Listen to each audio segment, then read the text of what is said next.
For sure, bro. For sure. That's so cool that you were just doing a podcast. Yeah. Just yesterday, right? Yeah, last night, man. We went.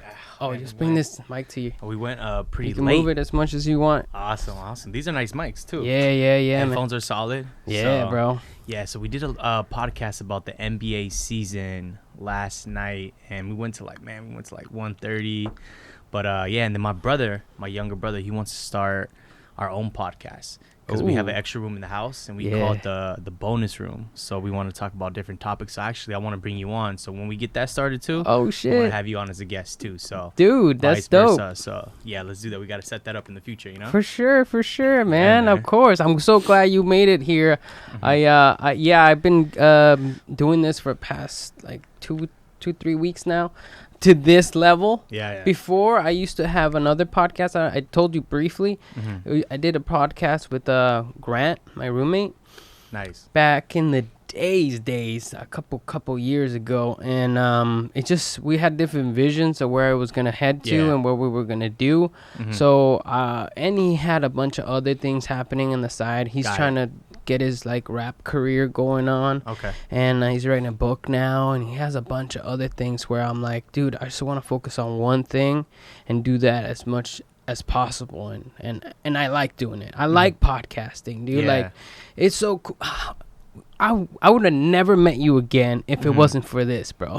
Yeah, that's like true. as fucked up as that might sound. No. And I would invite you to go out and have a couple drinks or something that, and stuff like that, of course. But for the most part, we wouldn't sit down and figure out what your views are of anything in that matter. Like that's the beauty of it, though. Like podcasting, like you know what I'm saying, brings people together and stuff. Because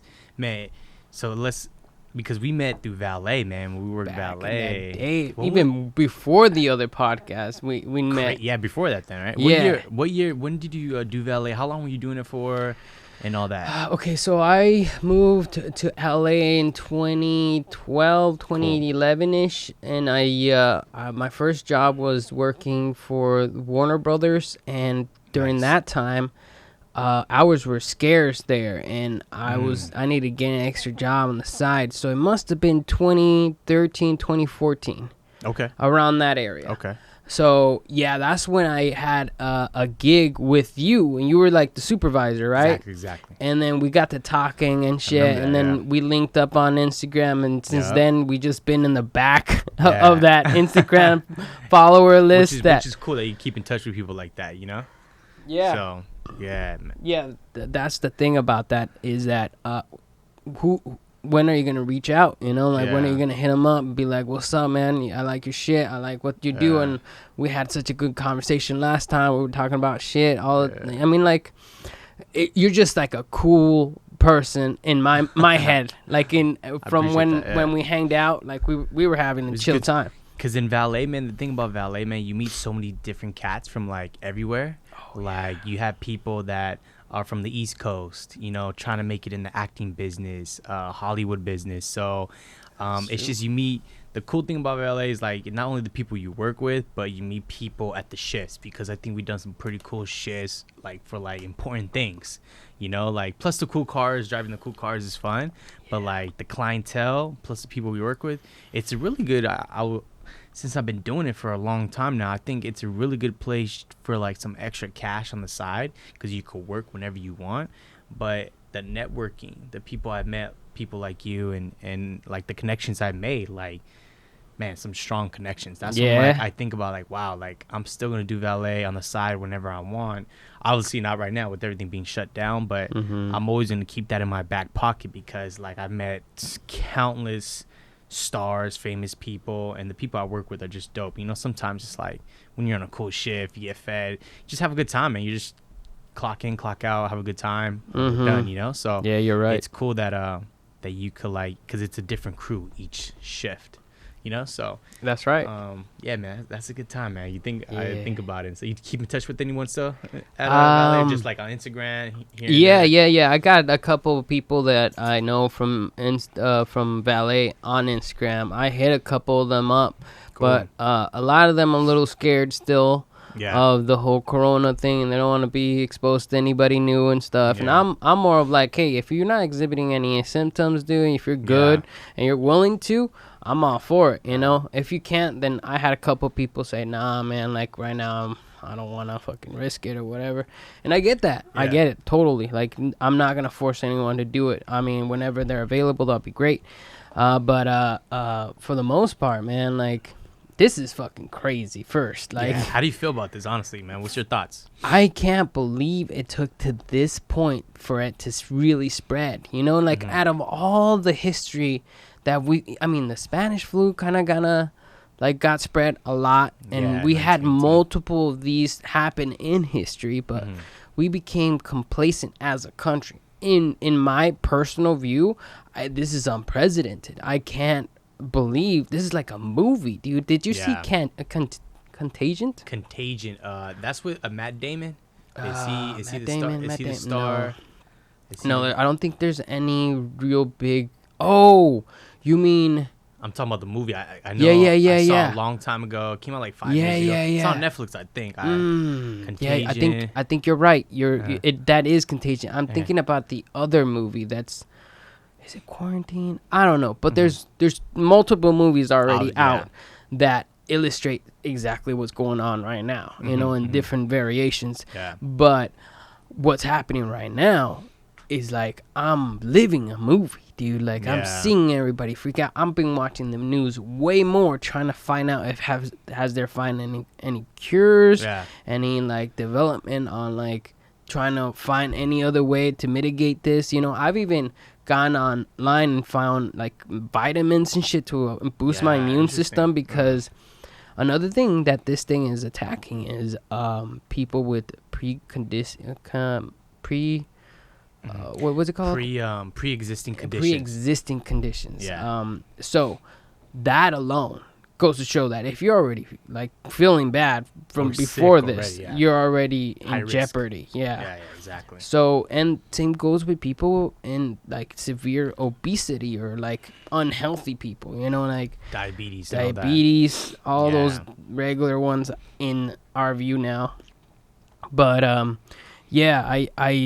I really think this is gonna last. Well, did you hear that they're gonna extend it another 3 months? Yeah, to August. August, dude. Crazy, huh? Right? It's like I think we're the only city to do that. Like so far. So far? Yeah, I don't think the rest of because other states already opening up. People are back to work. People are working out at the gym in other states. Oh yeah. So I don't know, man. Like I'll show you some numbers that one of my good friends posted on Instagram, but man, I feel like because we're definitely going to be shut down for a while, but I feel like there's more to the virus. Like the numbers are bad.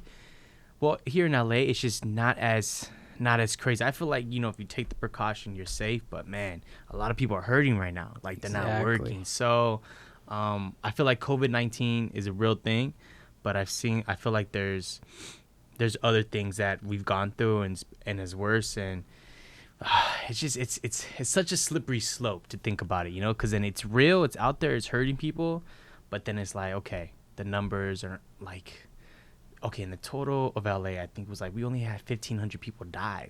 1,500 people die out of 15 million people in this LA county. It's not a lot, but it's there. So, but we do got to take precaution. We got to be safe because, we do got to look out for the elderly.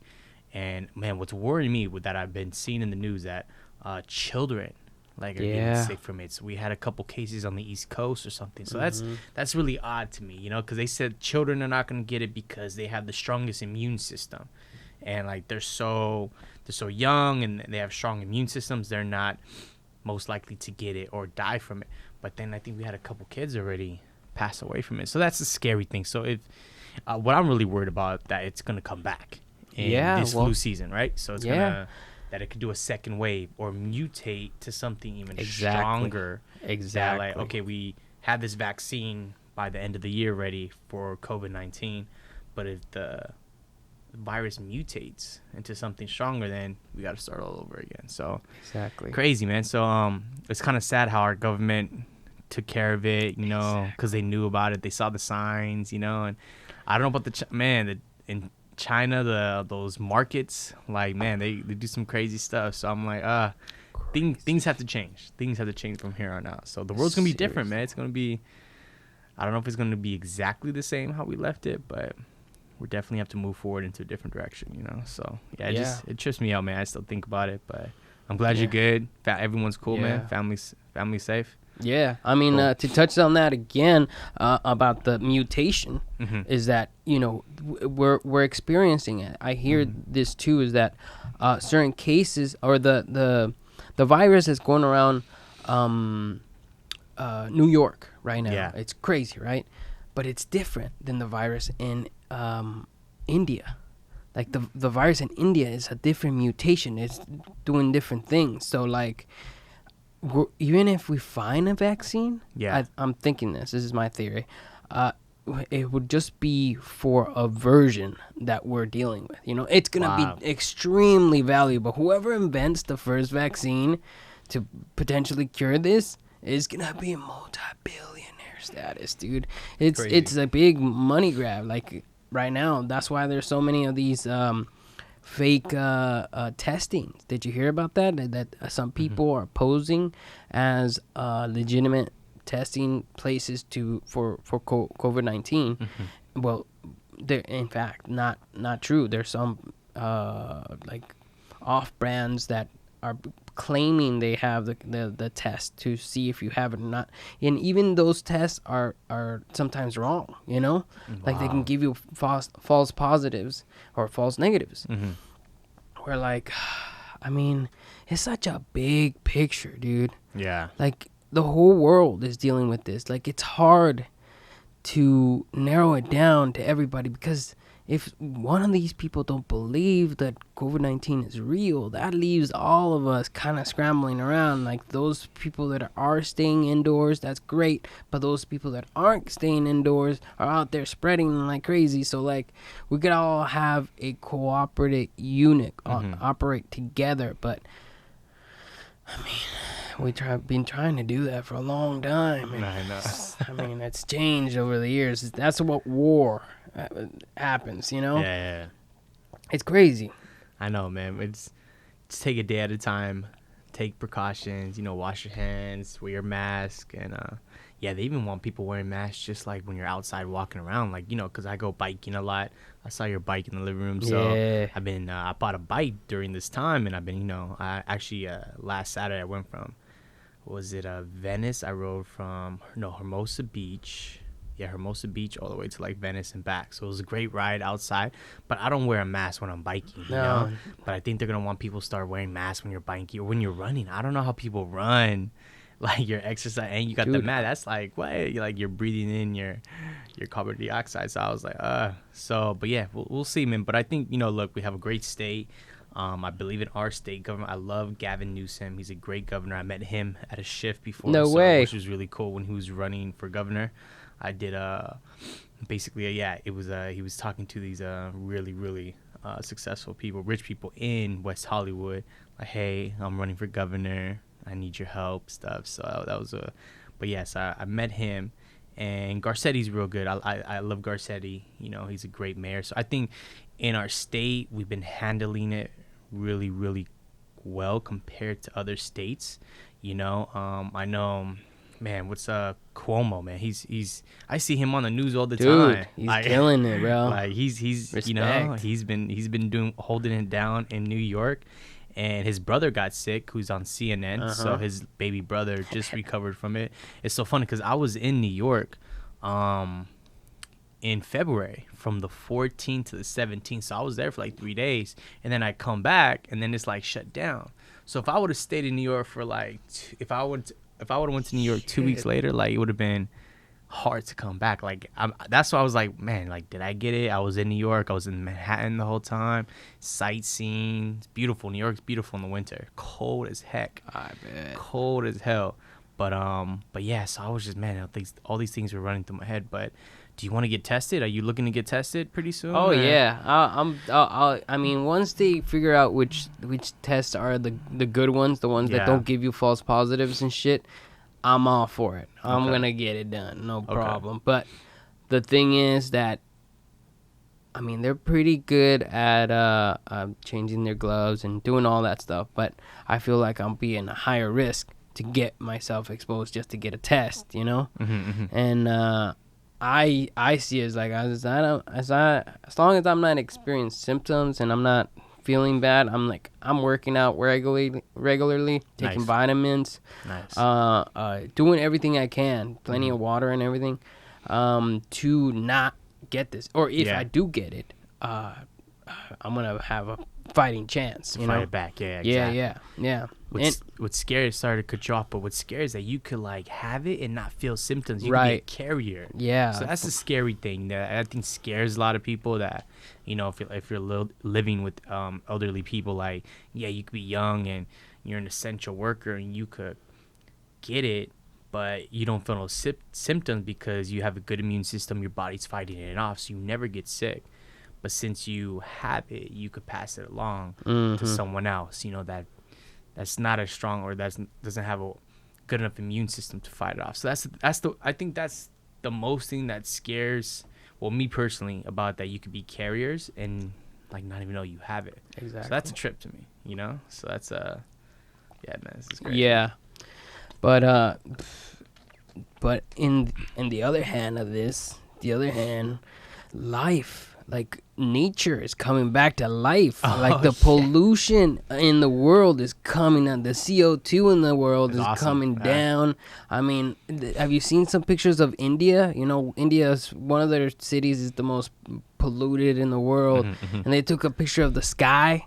Clear. It's super clear. It's blue sky in their fucking land where everybody's riding motorcycles and they're driving all the time. They're not watching where they drop their waste and all that stuff. So their area is terrible. But just by people just staying indoors, not like we eliminated people from the world. Just stay indoors, and then life comes back. Trees start growing, animals come out and shit. Like, that's amazing, dude. It's like a detox for the world. Exactly. You know, which is awesome. In LA, it's been crazy because the sky's been looking good. The beaches are awesome. I actually saw the blue thing, the blue in the ocean. The glow.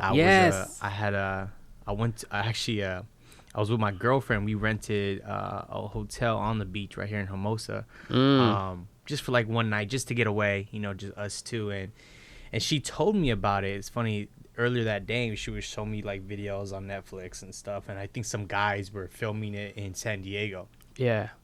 And they saw some dolphins and stuff. Oh, yeah. And then we were at Hermosa because like the hotel was like right on the beach. Like our room like faces the ocean, which is really cool because like since no one was on the beach, you feel like that was your own personal beach. Like, it's a weird, like, going to Hermosa, going to Manhattan, and seeing no one on the beach. That was a sight to see. I've never seen that before. Right. No one's even walking on the walkway, you know? So, like, we felt like that was our own little private beach. But at nighttime, you could start seeing the lights. It illuminating at night. And we just, like, left, and we snuck onto the beach, and we just saw it. So I got some cool pictures, cool videos of it. And that's something special because you don't see that very often or even like never, because it's only in the springtime. And those, I think they're plankton. Yeah, I heard it was algae or something like that. Some type of bacteria that lights up. That lights up once it gets friction, you know, like once the waves come in, you see it blue, or your footsteps and stuff. Yeah, right? Same here because on the sand was illuminated too. So that was cool. So that's been amazing. So, to see something like that was special. Like, blessed. So, like, I guess this is a good and a bad thing. This is definitely rethinking how we live our lives because I don't know if you saw Jack Dorsey, the CEO of Twitter.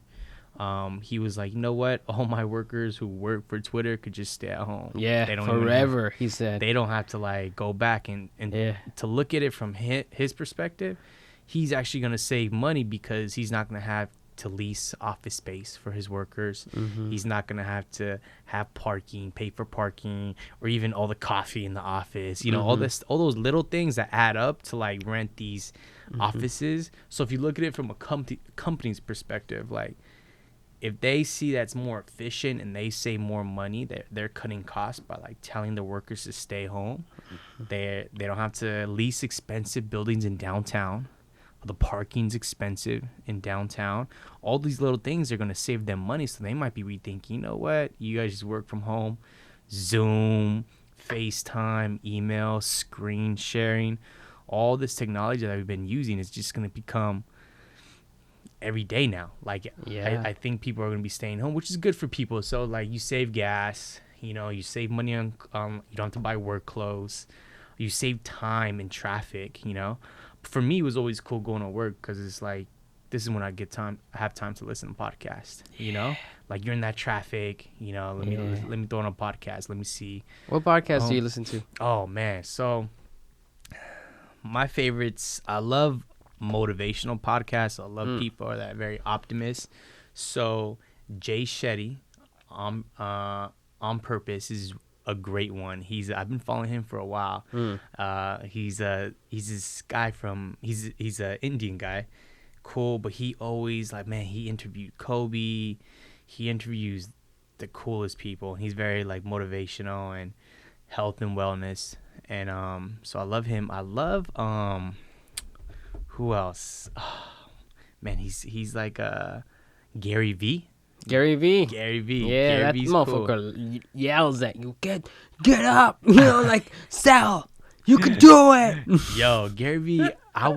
You know what? I think I would love to like maybe work for one of his companies, because just to be around him is like so. He's got the energy, that's for that sure. energy you could like learn. I just want to learn from him, you know? Like he's just so real. He's gonna tell you the honest answer. He's gonna be straight up. That guy is never gonna lie to you. So Gary V's an interesting person, man. And what I love about him, he says like, fuck your age, fuck where you're at. Like, you have so much life to live. Like, I think for younger people, like, man, you think you gotta be at this place in your life at this age. You gotta have this. You gotta be doing this, you know, by 25 or right out of college, whatever. But it's like, if you're not at that stage in life, the timeline you set, you start to have anxiety. Like, oh shit, I'm 25 and I'm this. Oh, I'm 30 and I don't have a house by the beach. You know, stuff like that. And he's just taught me a lot. Like, man, no matter where you're at in life, or how young you are, how old, like, you still do it. You got so much life still to live. So Gary V's awesome, man. I love Gary V, man. When you just want to be real dope, like, oh, man, he's one of my. So Jay Shetty, Gary V. My third one would be like, I like listening about real estate. Grant Cardone, he's a real estate mogul.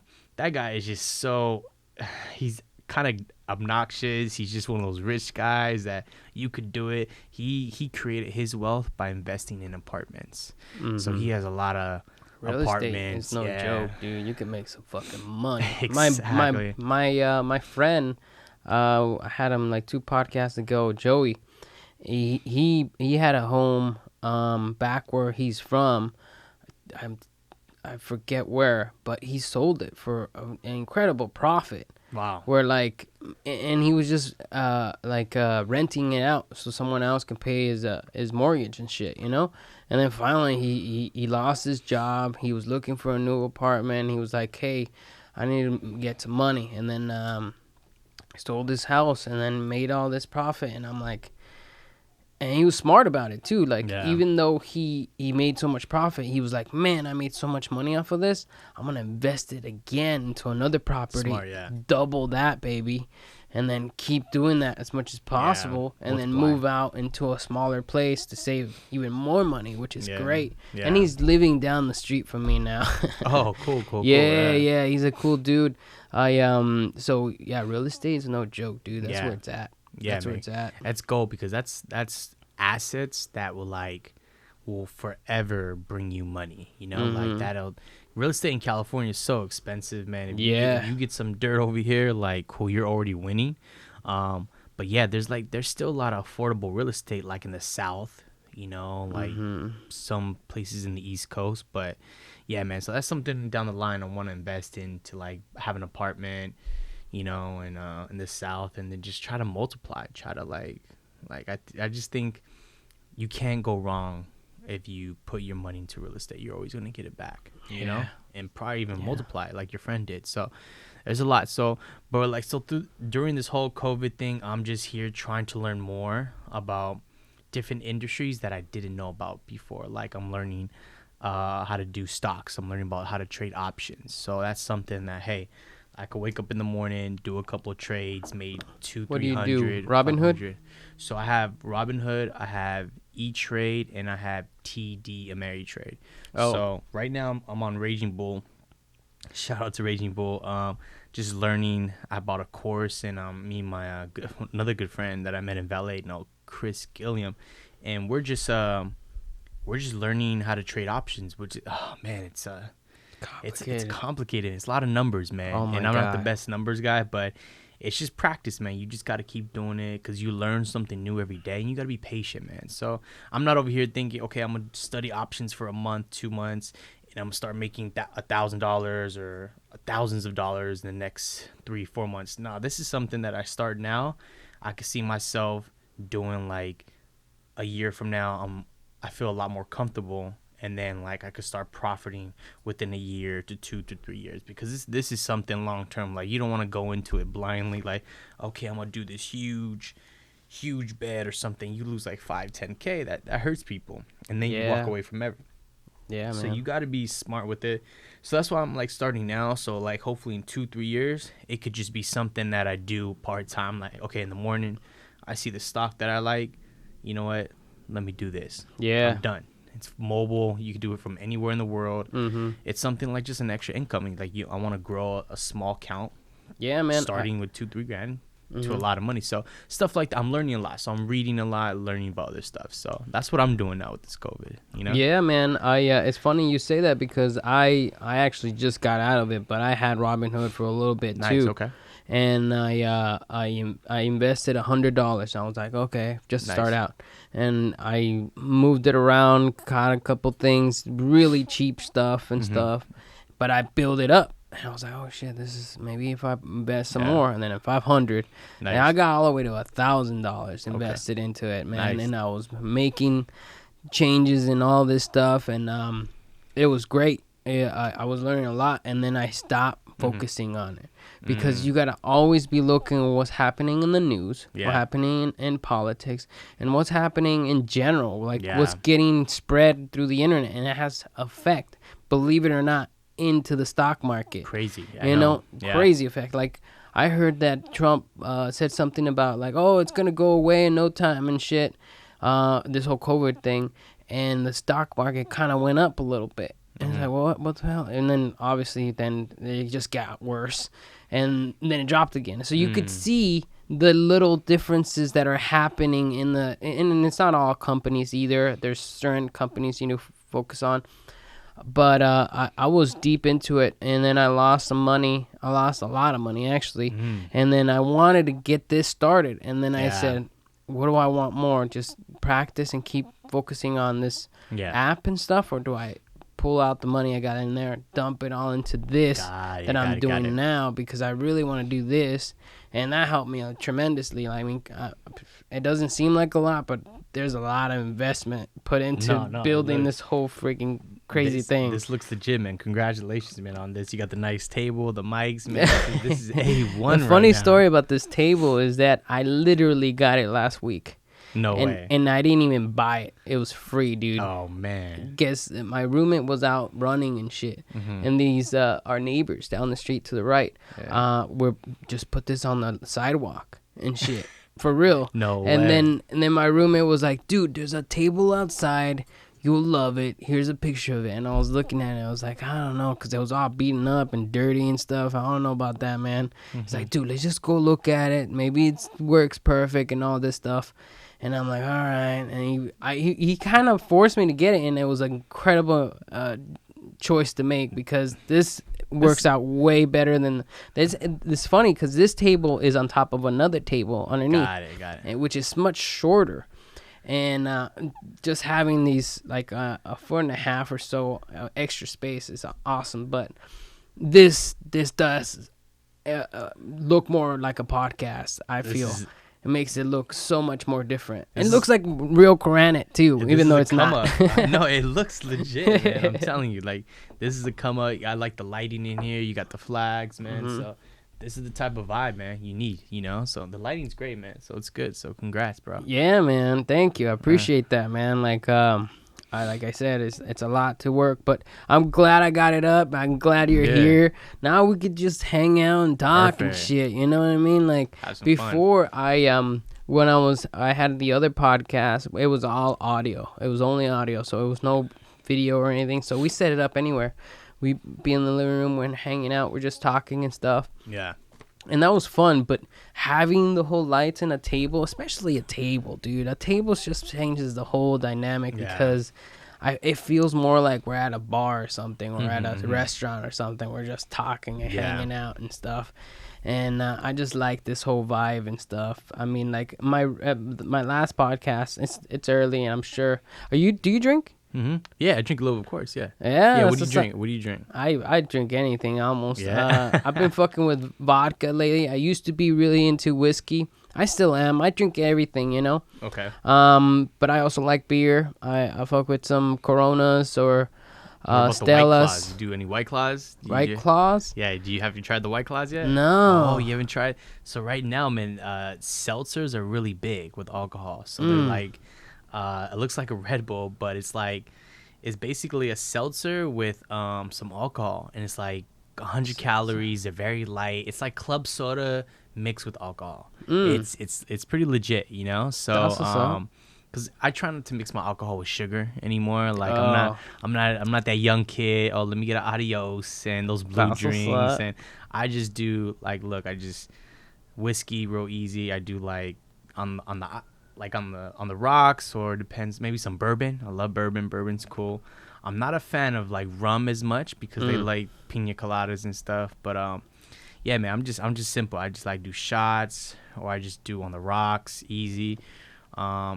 And then soda and vodka. I love club soda and vodka. Yeah, that's easy. Just easy with some lime. Good. I just try to stay away from the sugar. You know. Yeah, that'll smart. Mess you up, man. If you drink a lot of alcohol with the sugar, the headache in the morning's crazy because you're dehydrated. You know. Oh yeah. So yeah. I mean, so you drink it straight? So I could do straight. I could do. I still do shots like tequila. Man, I was drinking tequila the other night. The Rock. Dwayne Johnson got his own tequila now. It just came out. It just dropped like this month. So I bought a bottle. Me and my girl were drinking it. It is so smooth, man. Yeah. Man, she drank a little too much because she's a lightweight. But we're doing shots with just some lime. Smooth, man. Because tequila sometimes hard to take down. You know, that'll wake you up. But we bought it, and it's called Hermana. So you guys definitely gotta check it out. It's a shout out. Shout out to Igor, the Rock. The Rock, dude. That dude, he's bigger than life, dude. He's doing everything, man. Everything. Like, if he all of a sudden is like, hey, I'm gonna run for president, dude, he's got my vote, bro. Think so? Like 100%. You know what I mean? Like, legit. it seems like more and more celebrities are gonna go for presidency. You know what I mean? Oh, like, now that Trump did it, changed the game. It goes to show that the presidency, it really is a popularity contest. You know, who is the most popular? That is so popular that people are willing to give him money to then go and preach his own policies and stuff. Yeah. And most of the policies that people, I saw this on YouTube. It was a study about how people choose presidencies or congresses or anybody in power, and a lot of it got to do with how they look. Do they look presidential? Do they act presidential? Those are the biggest factors, not their policies, not their experience, not the facts. As crazy as that might sound, not the facts. How they look. Do they look like they representing the United States of America? Man. You know what I mean? Like, And it goes to show, like, I can't believe Bernie lost again. Like, I know. Was dude, that your candidate? Was that to me? Yeah. And they stole the election in 2016. Russia interfered with that election, targeting Bernie. And obviously, I mean, Hillary won the popular vote. Yeah. That's another thing. The popular vote. It's supposed to indicate that this is what the people want. But the electoral college said, nah, you guys don't know what you want. You guys want Trump. You know what I mean? So, like, the whole system's kind of like, it's not designed for the people. It's designed for the people in power. And then they know what's best. Yeah. And I don't know if you follow politics. I don't follow it good enough. I probably even mentioned that incorrectly, but it's I've been watching a lot of news. That's probably why. I'm like, fuck, because it's everywhere. And it's an election year again already. 4 years later, So my dad's huge on politics, man. So he watches CNN, MSNBC, man. He loves all that. I try not to get into politics too much because it's like, everyone has a price, I feel like there's a lot of corruption still, so it's just like, I don't know. I feel like if you really want to make change, like, you got to, like, own stuff here. Like, you got to become in power. You got to be invited to that table, to really, really make change, So, but it seems like anytime you're going to get invited to that table is if you're in on it, and if you're not in on it, you ain't part of the club, homie. Exactly. So we're in it for us, and if you're not in it for us, then you're done. Yeah, it's scary, right? So I'm man. Do you think we're gonna be able to vote? Because I heard we're just gonna do a mail-in ballot, so no one's gonna go vote. Yeah, we're just gonna mail in our ballots. So that kind of scares me. If I feel like people are not gonna want to vote as much. Honestly, man, we just need to, like, be voting on our phones, like, on election day. I agree. You could, like, on an app, just, like, we can boom, bank boom, boom. on our phone, but we can't elect the president on our phone. I will agree, and I know the issues with the phone thing is that it can easily be hacked. Yeah, these hackers can do anything these days. But I mean, how many times has the machines in certain states, I'm not gonna name any, but have been hacked? So, like, that gets hacked. It seems like mail-in ballot seems the most logical choice right now. But yes, it's not a lot of people are gonna do it. They're gonna forget or whatever, But even if they open up, like, election booths, I'm not going. Nah, I ain't gonna get corona.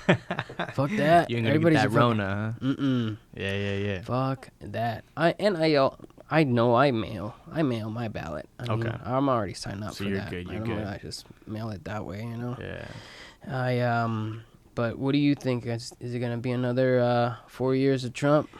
Oh man, it's scary because, like, if he starts to open up the country, and he's going to look like a hero to people, in certain regions. But the way he's handled it, what he said, and just the outrageous comments he's been making, like, should be like, you know what?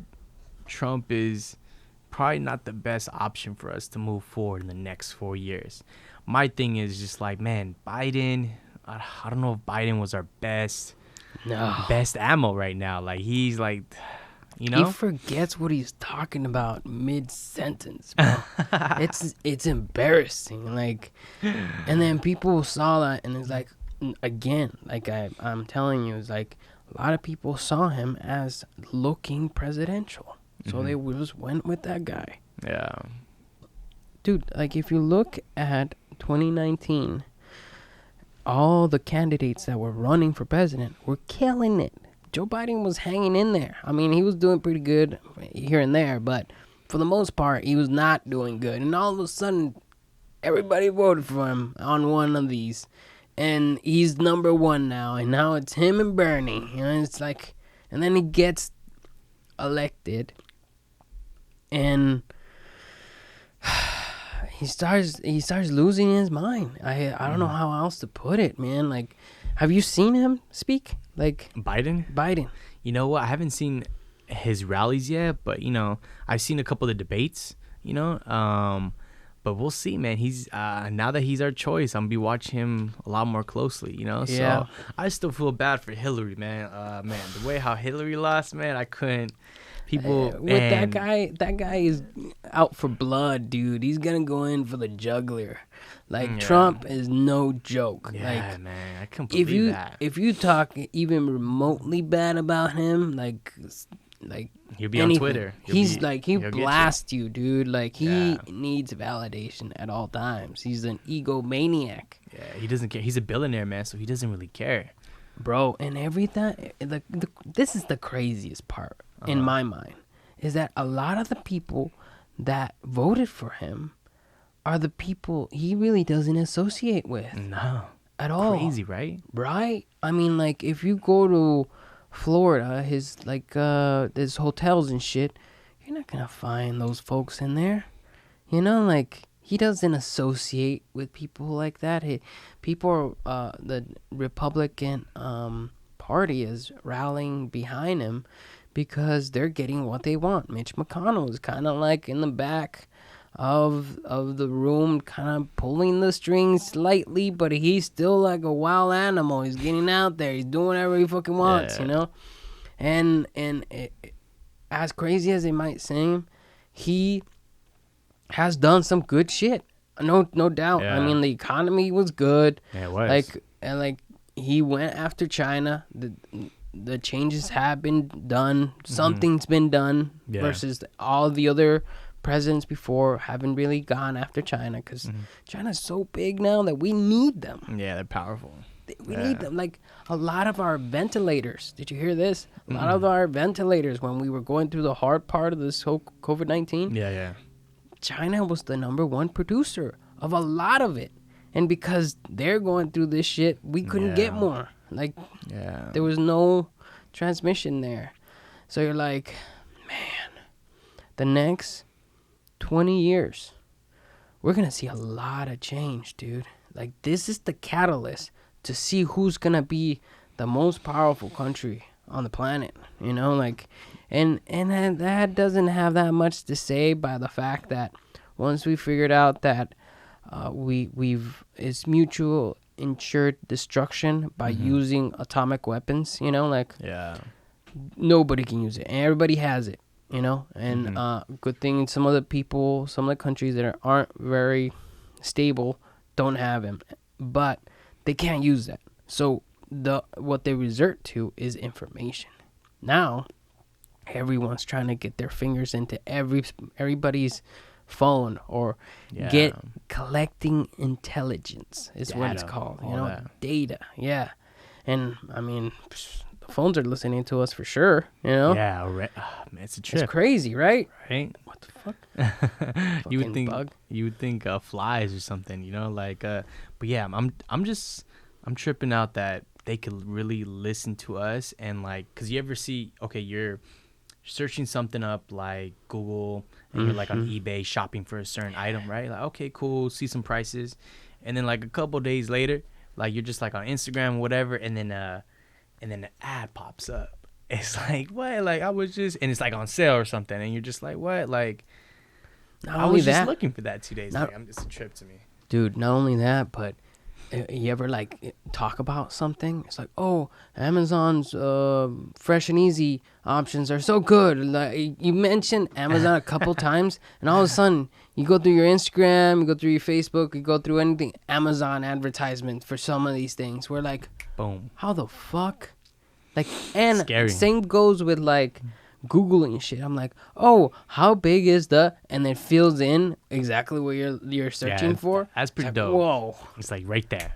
Okay, you got me. I know, right? Google's crazy. Google's crazy. If you were like growing up in the 80s, what company would you, if you know all these companies that were huge, what company would you want to invent or run? Dude, if you had the choice. Dude, it's a good one, man. There's so many good companies now. I mean, Apple was the number one staple of an incredible company with incredible products. Now it's different, dude. Everybody's right there. Apple's just a little better than Samsung. Yeah. Google's just a little better than this other one. Yeah. It's just like the difference are very minute. You know what I mean? To yeah. where like where's your price at? What's your loyalty at? You know what I mean? Like I was loyal to the iPhone game forever, and then all of a sudden I saw the S10 versus the iPhone 11 or the iPhone 10 actually. Yeah. It's like $200-$300 difference, dude. Yeah. And this one has more gigabytes, more storage. I mean, and for less price and an extra camera. It has 3 cameras already versus the iPhone 10 only had 2 cameras. I had 2 cameras at the time, right? Yeah. Because I got 11. And you got that 3 cameras. I got the 3 cameras now. So, you know what? I'm still Apple because everything works with each other. Like I have the watch. Oh, yeah, you got the Apple ecosystem. TV.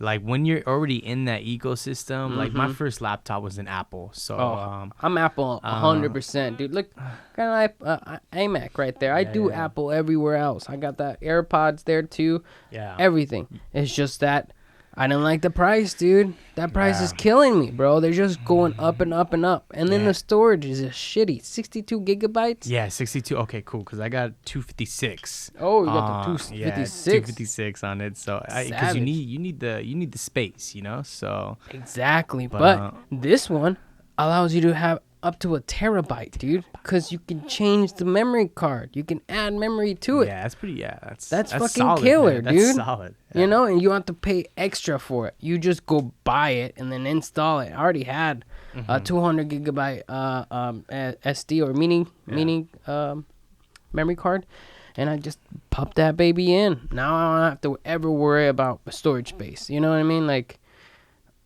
I do need to delete a couple pictures, but it's crazy how you accumulate so many pictures, right? And yeah, man. I saw a video on YouTube about how to have better memory.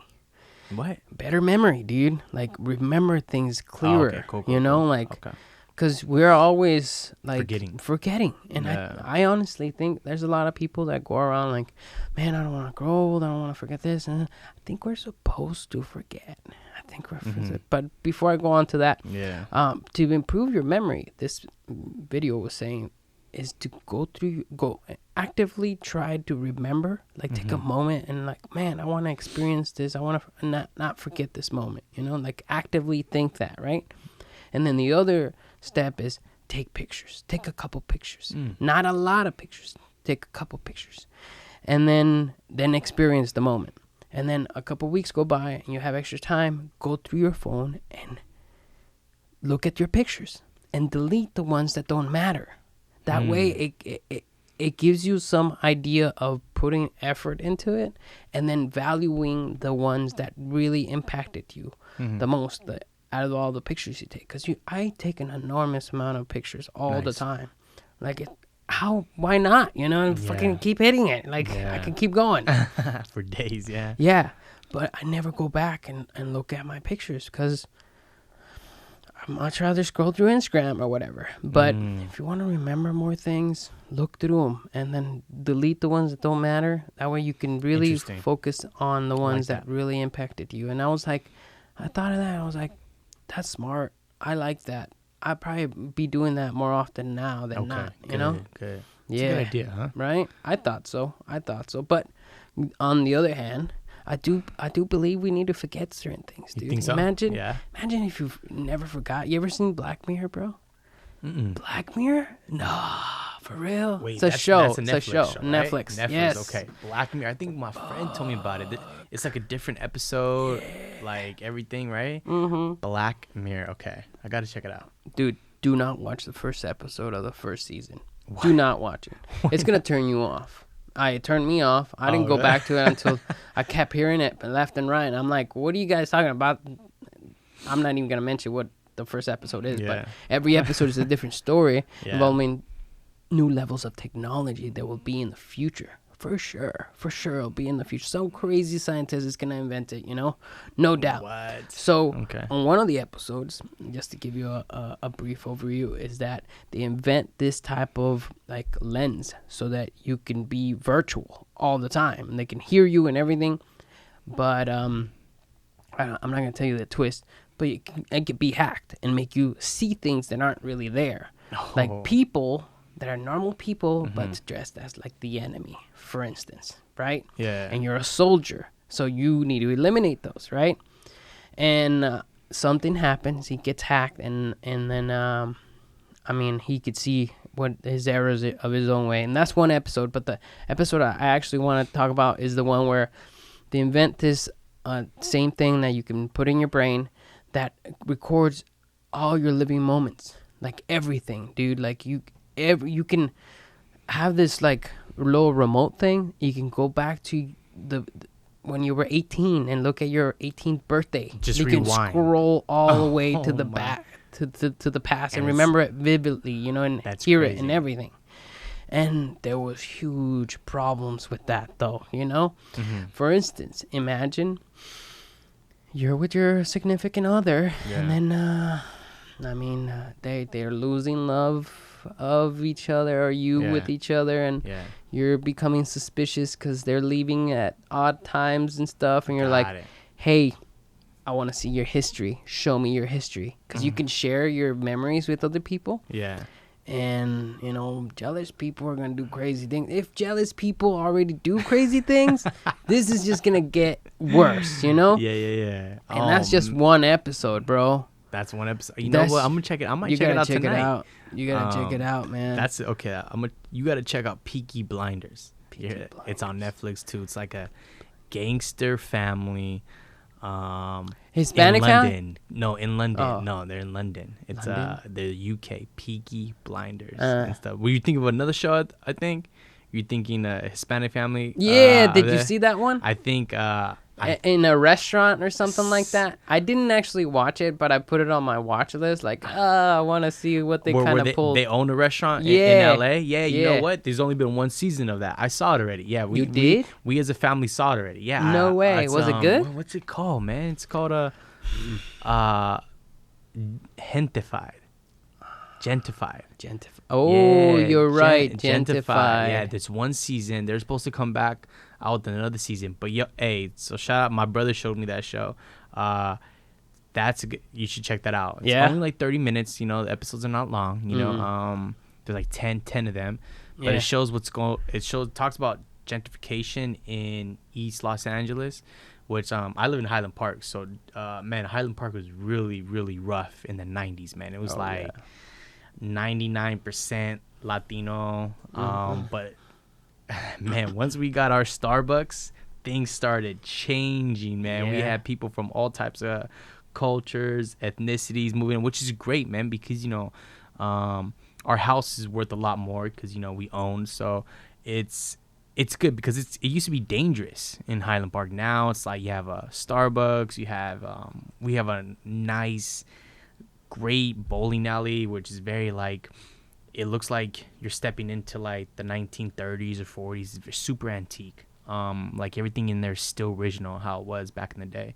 So, but yeah, Highland Park, man, it's just it's done almost like a 360 where you see all types of people walking on the street, and which is good, man. We need that. So there's good things and bad things that come with gentrification, you know. So that show talks about it. But yeah, it sucks for some people because, man, then people take advantage of raising rent like skyrocketing. Whereas I think we need rent control, like really sturdy, strict rent control, because we can't just like, okay, we're charging you this much this month, but then since gentrification's happening now, it's like double or sometimes triple, and because people are moving in, like no, stop playing. Like, come on, it's still the same area, you know. Yeah, we got a Starbucks, we got this, but come on, like we can't be taking advantage of families just because we have greedy people that own apartments and they want to, you know, make more money. Like there has to be control over that. So we have to do a better job as a city, because everyone wants to live here, man. LA, you know, I traveled a lot, so when I travel, when you tell, oh, where you from? Oh, you're from I'm from the United States. Oh, that's so cool, United States. You know, what part? Cali. What? California. You know. Then you say, what's like? Oh, I'm from LA. Like, oh, everyone in the world knows what LA is. You know. Yeah. It's because of our music. It's because of our movies. It's because of the TV shows, like the culture, changes. The Kardashians. You know, like everyone thinks we're rich. Everyone thinks people that live outside the United States they think that everyone that lives in LA is super rich. Yeah. Like the glitz and the glamour, which is crazy. The beaches, like everyone's in shape. It's funny, man, because they really, do you see like the Kardashians at Starbucks? And I'm like, nah, man. It's a big place. They don't understand how big it is. It's and spread massive, But what we got the best weather out here. It's just super expensive to live out here, We like essentially pay for the weather if you think about it like that. But yeah, man, I tell people, like, look, if you can make it out here, you can make it anywhere, because there's so many people.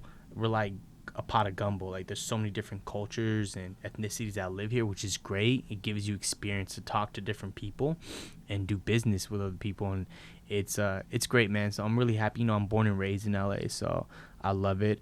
But it's just it's a trip what people think about the United States, Cali, and then LA. So, but yeah, that's great. Yeah, but yeah, hey, Gente-Fied or Gente-Fied, you should check it out, man. It's good. But I'll check out Black Mirror. I'll let you know how that goes. So what? Watch episode 2. Don't watch episode 1. Yeah, don't watch episode 1. It's gonna turn you off. It's just gonna be like, I don't know about this show. Yeah. But episode 2 or 3, any of the other episodes besides episode 1, even like I think season 3 episode 1 is fucking good, dude. I think it's the one with I think there's a couple seasons. I think there's 4. Oh wow, okay. But I think it's 3 or 4. The first episode of that season, they do this whole Star Trek thing, where one of the guys, I'm gonna reveal a lot if I speak about it, but there's one that's a Star Trek thing, and it's really good, and it twists your mind. Cool. To I like that. think that I don't know if you're into psychology or human conditioning. I've read a lot of books on that, Good. and what they say a lot is that the human beings are based off of biases. We have natural biases. We have a refusal to do the logical thing every time. Like, we have a desire to see things how we wish to see them, Interesting. Okay. And when you look at how people are supposed to act when everything's good, like they did this experiment with rats. When the rats are living so they expose these rats with cocaine, let's say, like a very addictive drug, and they put them in a cage, a regular cage. They would hit that cocaine and those terrible drugs all the time. They would be hitting them until they died, right? Wow. And then they changed the environment. They moved the rats into a bigger environment with more rats and playing areas, water and everything, and they hardly ever hit the terrible drug to satisfy their desire. Like, drugs aren't necessarily bad if everything else is good. Drugs, what that said to me at least, is that drugs are a crutch to mitigate a lot of the other bad stuff that are happening in other people's lives, Yeah. So like the war on drugs is really the war on how people are living, you know what I mean? Like, going back to like how people have all these biases, there also is not a clear line between doing the right thing and doing the wrong thing, Sometimes certain conditions, unfortunate conditions, lead you to have to choose between two evils, And that's where the biggest dilemma falls into. And I feel like Black Mirror illustrates that very accurately in future terms of technology and abilities to connect and what we think we want, but comes with consequences, I mean, I'm fascinated by the human condition and how we all operate and why we do so many terrible things, even though we do incredible, beautiful things too, At the same time. And it just, and it's case by case basis. But, there's a lot of studies that illustrate, we don't have a very good compass for the right and wrong. I mean, like, you ever heard of the trolley problem? Mm-mm. Never heard of that study? Never heard of that. So it's a really good study to know about, at least. What this study is that think of yourself on, let's say, a mountain, right?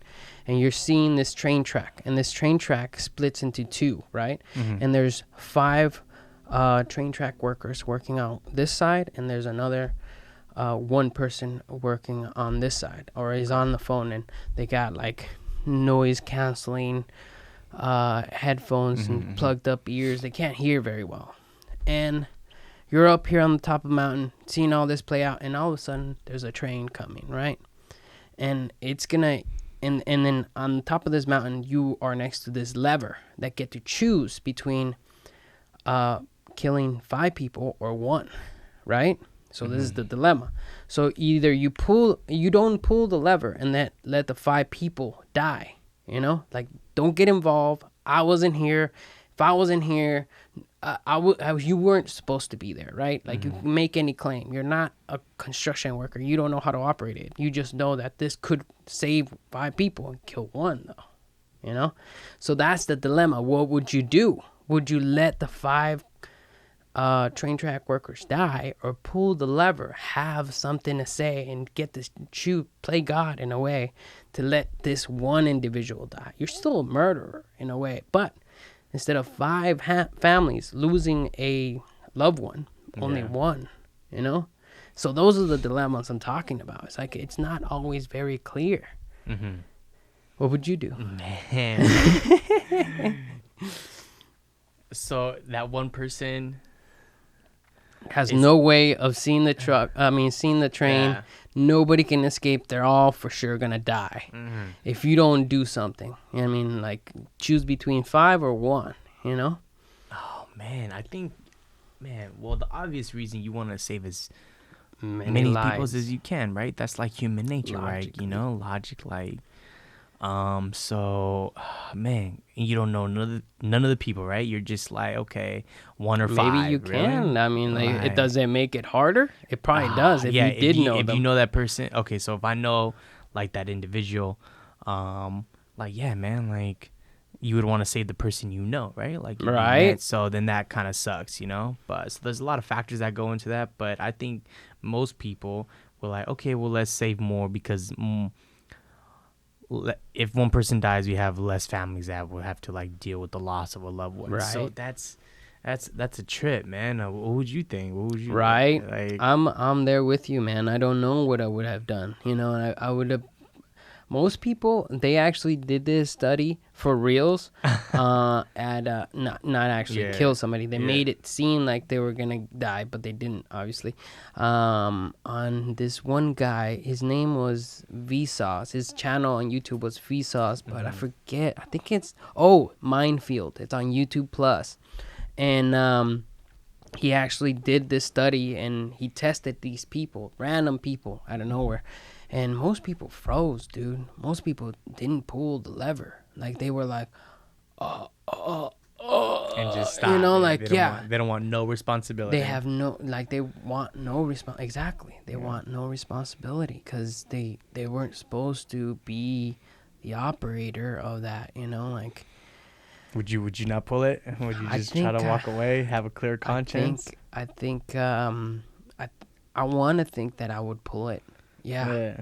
I want to think I would pull it because I do believe that we need to have a say on what the best solution is. And I might be wrong. I'm willing to, dude, but like living with your conscience, you know, like living with yourself.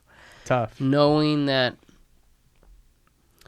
you killed somebody because you're a murderer now. You know, you had something to do with that 1 person. At least it's not 5. But you also save people though too. So, like, it's so you like murder, but you save people. Live with yourself. You know, there's got to be a point where everybody steals at one point. You know, if you find a $5 bill on the ground, you stole. You're supposed to give that shit back, you know, like. True, but how do you know what owner though? Like, if you see it, you know. That's the thing. It's like because you don't have someone to give it to, it's like it justifies stealing. True. Right? It's like the lines are very blurry, and then you look at this, and you look at these protests on this COVID-19, people want to get out. They don't want to be trapped in there. They don't want to worry about their next paycheck. How are they going to get out? How are they going the economy get back going, you know? Like, I can empathize with those people. I don't want to be locked up either, you know? But I also want to save as many people as possible. And if that's what it takes, then I'll make that sacrifice.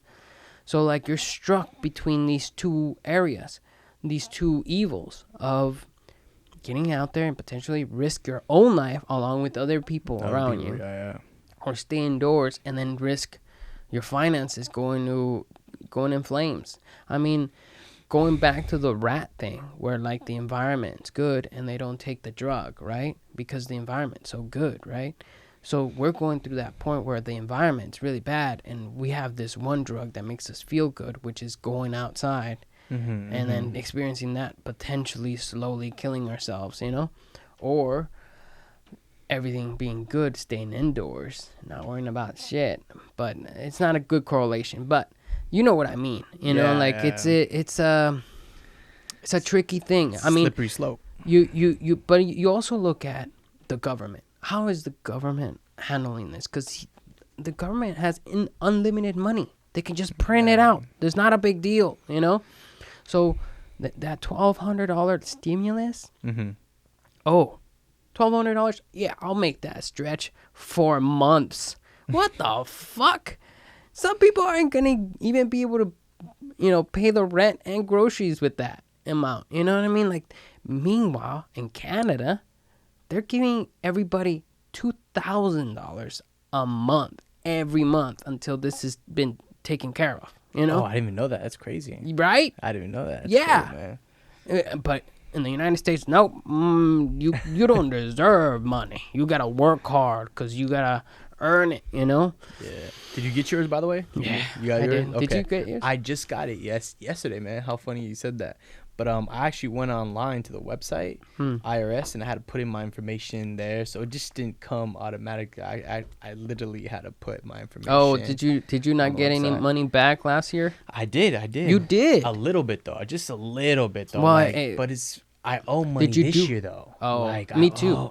Man, I have to... For the first time in my life, I have to actually pay some taxes. So half of that is already, like, going back to them because, like, I owe taxes from last year still. So it's kind of sucks. But I put my information on one of my good friends. Like, go to irs.com, put in your information, put in your bank information. And then I got it like a week after. So, yeah. So, if people don't know, man, if you're still waiting on that, man, go to the website, put your information. And once you put your social, it'll show that if you're qualified or not. So, because some people are like, okay, it's going to come in automatically. But sometimes you can't trust that, you know. So. It's funny. So I saw a guy on one of the talk shows, the late night talk shows. Yeah. He got approved for the money, but the money that was slowly being given out to people ran out. The federal money that was the federal aid ran out. He was like, "You're approved, but we're out of money." What? Yeah, he got the best news along with none of the reward. You know, I had never heard. I heard people getting like 2-3 million. I heard this one guy got like, he opened up his bank account, he had like 5 million in there. What the fuck? 5 million? Wait, what? Yeah, you didn't it's a business? No, it was like he was waiting on his 1,200 stimulus and he woke up, he had 5 million. I believe it was 4 or 5 million in his banking account from the IRS. Like, imagine. That's hilarious. And somebody put too many zeros on that motherfucker. Exactly. So he actually had a call. He actually called and like, hey, I think there was a mix-up, so I guess they took the money out. Like, man, like, respect to that guy. Let me ask you this: like, would you, like, if you saw 5 million in your bank account when you woke up, you wouldn't try to go pull any of that out, or would you really call that? That's another step. I thought about ethics that right there. Or at least 100 grand. Would you try? That's a hard one right there, like, because I can definitely use that money. That's a trip, respect to that guy though. You know, he really called and like I mean, but if you look at it, if your mom or someone close to you is going through, you know, has COVID-19 and the doctors or the hospital they're staying at doesn't have enough PPE or supplies or whatever, you know, Yeah. you kind of look at it, it's like, hey, let me give this money back because I want to help out. But at the same time, you're like, damn, I could hit Vegas, double this shit, and then give it back. Crazy, right? Invest. Yes. Maybe Yeah. they give him some little extra money. Like, here's extra. Like, since you call, here's $5K. It's like You know? another. We'll take all the millions out, but we'll give For you like real. another $5K. Who knows? Maybe he did pull some, and they man. gave him like 56 million, but he only claimed like 40. That's a trip, man. So Yeah, oh, dude. man. But hey, they need it though, you know, like not that guy, but you know, with hospitals and other people that don't have that, you know, that's what blows my mind about. To only $1,200, dude. Like that's all we could do. The most powerful country on the planet, Most richest, in the most, allegedly, can't even give their own citizens a couple $1,000s to get by this epidemic. You know, wow, like that's the problem with politics. It really comes down to it now. I don't know if it's the internet and the way in which we connect with each other, and it's becoming more and more polarizing.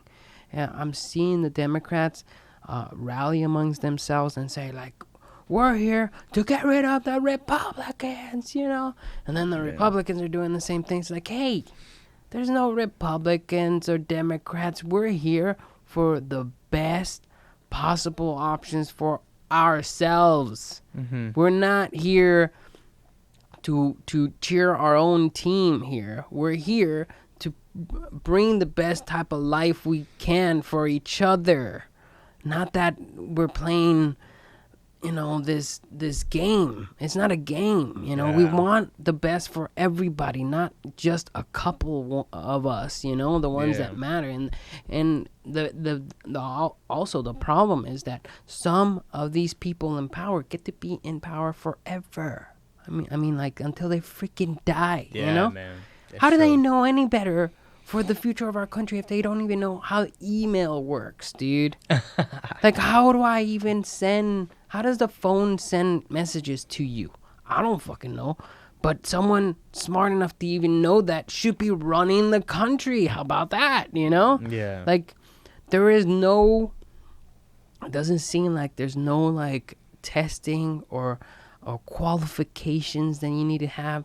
You just gotta be affiliated with the right people, put you in the right places, and then you get in power, you know? Yeah, sure. And it's a sketchy system for sure. And the issue is that we've been trying to find the perfect system our entire civilization existence of living in cities, you know, in villages, you know, like we've been trying to have everybody be happy, and we haven't found the right system. It doesn't seem like there is one, you know. But I mean, I go on a tangent with this stuff because it really bothers me. It bugs you? It bugs me because we see all these people that are super smart that are writing these books about the human condition or physics or economy, like people that are economics that study the economy and how it works amongst itself. But never have we seen an economist be elected senator or president at that to know how to operate all of this. Like, people that are qualified don't really run for president, dude. Like, the number one most powerful position in the most powerful country. Like, how is that possible? Like, how is that possible that no one is willing to go for it? Like, it's it goes to show a little bit about how hard it is. You know, they must know it must be fucking hard. Like, imagine running everything. Like, New York is experiencing a high level of cases. everywhere else is also doing. It's everything. All the red lights in the freaking computer are going on and off. Like, hey, red flag, dude. Put your seatbelt on, because we're going for a fucking ride. You know? Like, it's a roller coaster.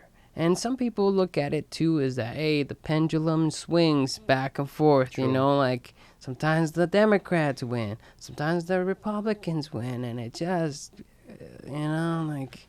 But enough about politics. Yeah, man. It's like I said, man. Politics, man, goes on forever, forever, man. It's just like that's why you get sometimes you get let down and how things work out, man. And, you know, my dad's a Bernie guy, and back to back, man, it's kind of a letdown. Like, okay, so I guess the country's not ready for that yet. And you know, he talks about some good stuff, man. Some good stuff. So, yeah. But people, you know, man, it's just also to the media, how they portray you, and just, it's just, a lot goes in to politics. So it stresses you out, man. It stresses a lot of people. I think people give up and like, you know what, like, I'm gonna keep my head down, just work and just look out for my family, my loved ones, and hopefully we can make the best decision. But yeah, man, it's 2020. I hope we could. Man, if Trump gets reelected, though, that's gonna be like the cherry on top, like at the end of the year, because we're gonna know in November. Like, November's gonna be here before we know it. Like, it's May. We're like May 15th, 14th today. November's gonna pull up. It's gonna come real quick, and if he gets reelected, and then we have the coronavirus mutating coming back, dude. It's gonna look very dark. Like, people are gonna be like. Man, there might be like, and people ain't working still. Like, you might see some suicides go up in number. Dude. Like, you might see some crazy stuff, man. I'm pretty sure they're happening already. We just can't. We don't know yet. Yeah, you know, because everybody's staying inside. Like, until somebody's like, hey, something smells fucking terrible next door to us. You know, like, oh my god. And then they call it in, and they're like, yeah, that dude died. Like, holy shit.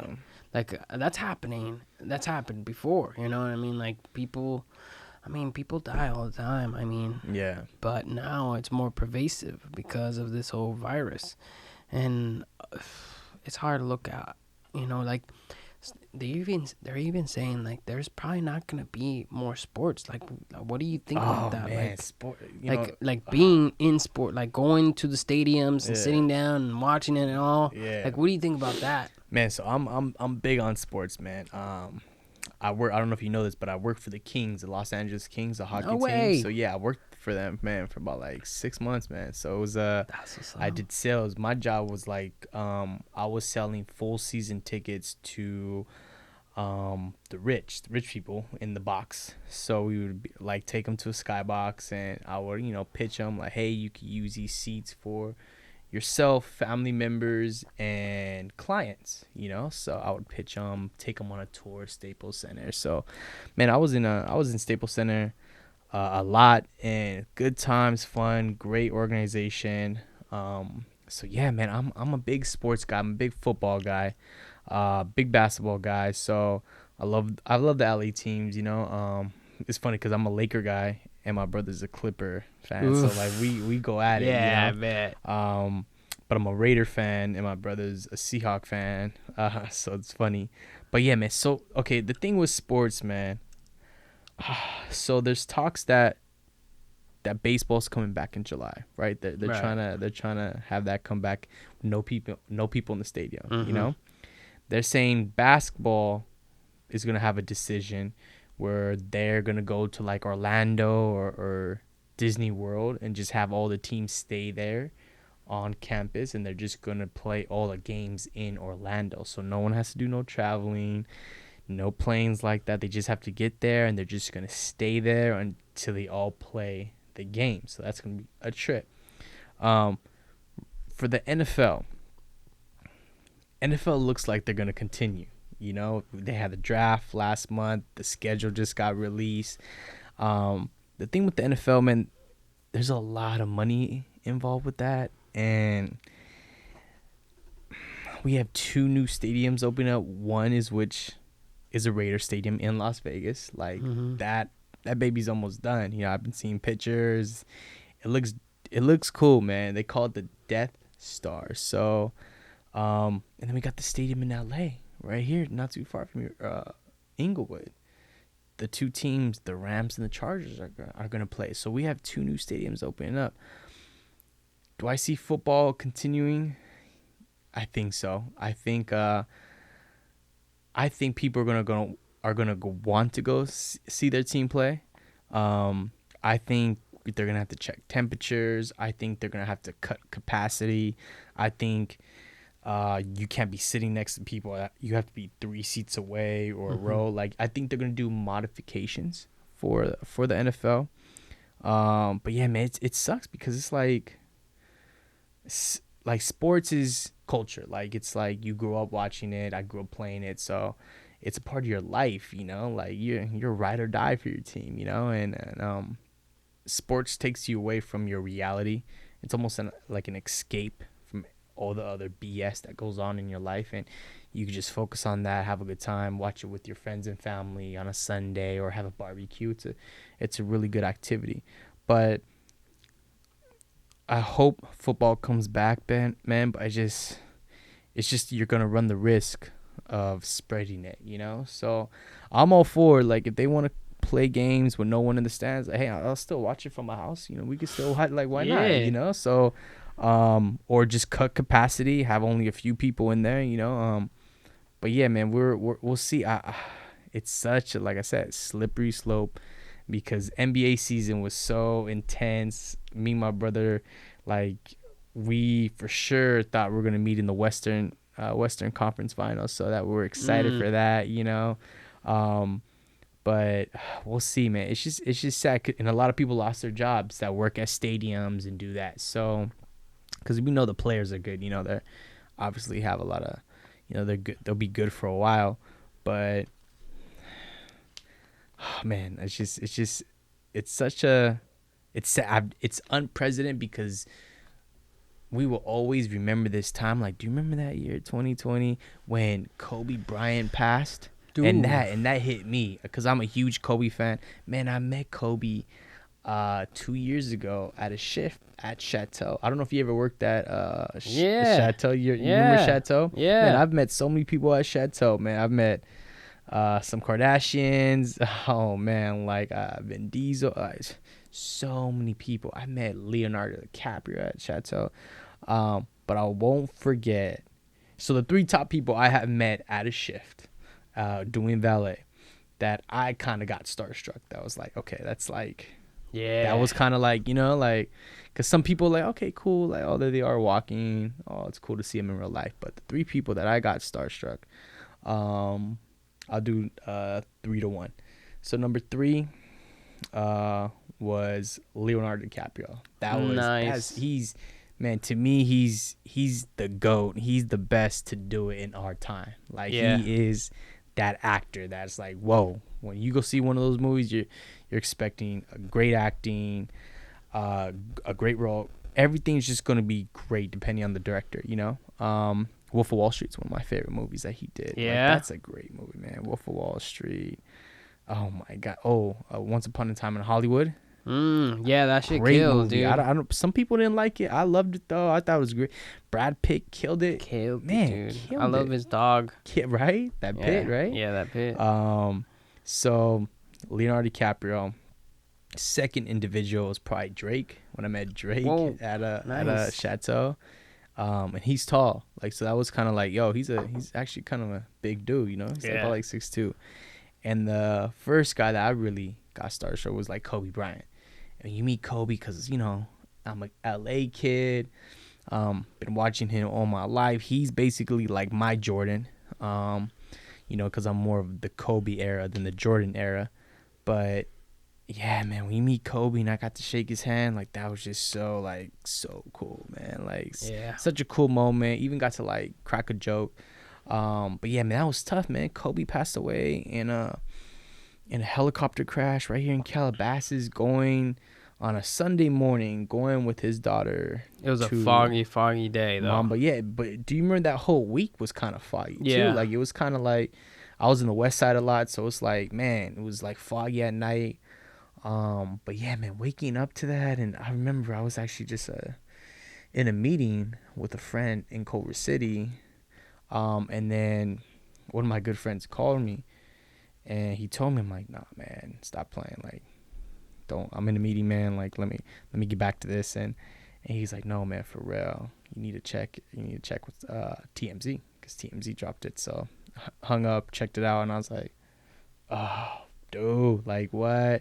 And I called my mom, like, hey, man, jump on the news, man, this is about to hit, because like the news even have it. It was just like a post from TMZ, like they were the first ones that dropped it, you know. She didn't see nothing. But then, man, I remember I'm still in the meeting, man, my phone is blowing up. It's like calling, texting, ring, everything. I'll never forget that moment for the rest of my life, you know. And when it finally sinks in, and you're just like, yo, like the guy you grew up watching, admired, that I met 2 years ago, you know, that same month, 2 years ago, has passed. And you know, like, it's crazy because everyone knows I'm a true Kobe fan, because I have posters, I have memorabilia, I have his Mama Mentality book. So it definitely hit hard, man. That was definitely a wake up, because life could be here today and gone tomorrow, like that. And for him to pass with his daughter and the other family, the other parents, the other children on that crash, is just, it definitely woke up, like, because Kobe was a world star. Like, people knew him, you know? Like, he was huge in China. He was I think he was like the biggest star in China. They loved him in China. So that was hard. And then this COVID thing comes like a month, 2 months later. Exactly. So this year, I'm telling people, like, this year's a wash. Like, this year it's sad, it's messed up, but then it's also gives people to take time, because, like, man, living in LA, as you know, like, everything's so fast.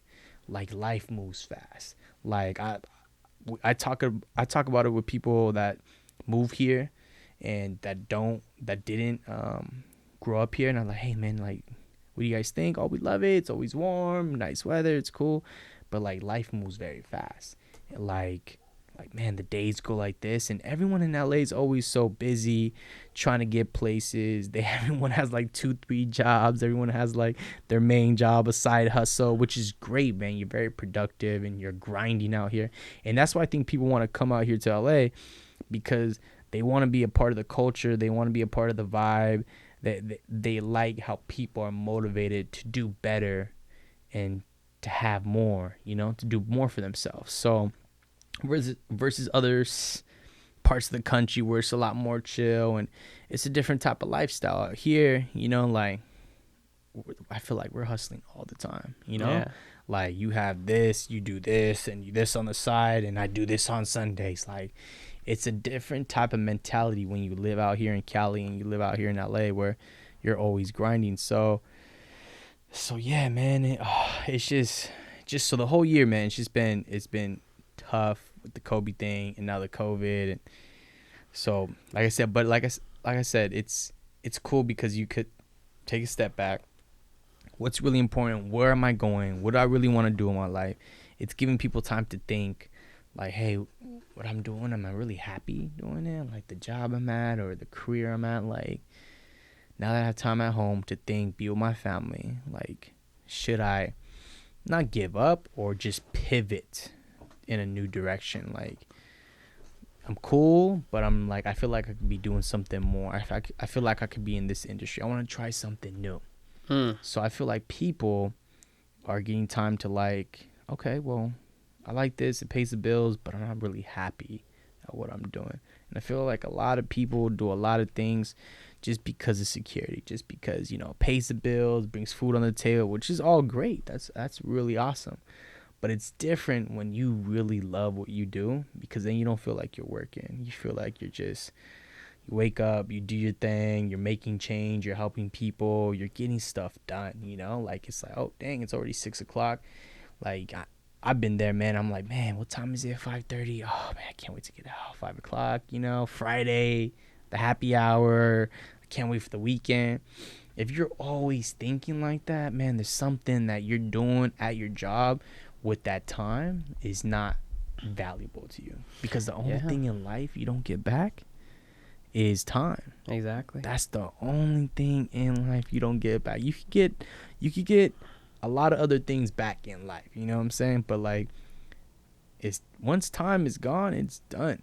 Yeah, I mean, there's a great quote that says, "You can always get more money, but you can't get more time." Oof. Who said that? That's nice. I like that. I don't know, but like they're genius. You know, it's like you can always get more money, but you can't get more time. It's facts, man. So so I feel like it's you know, maybe the world needed to detox. You know, we need to see how we eat, and man, animals. You know, if you think about it, this man, if no one ate any animals, like this disease probably look at bird flu, mad cow disease. Like, we have all these diseases coming from like animals, from eating them, you know, like, man, like, yeah, but wouldn't you say also is that how we treat these animals? 100%. That's where I'm getting to. That's really the main where picture. I'm, because I tried the vegan thing, I tried the vegetarian or thing, or pescatarian. I tried it, dude, and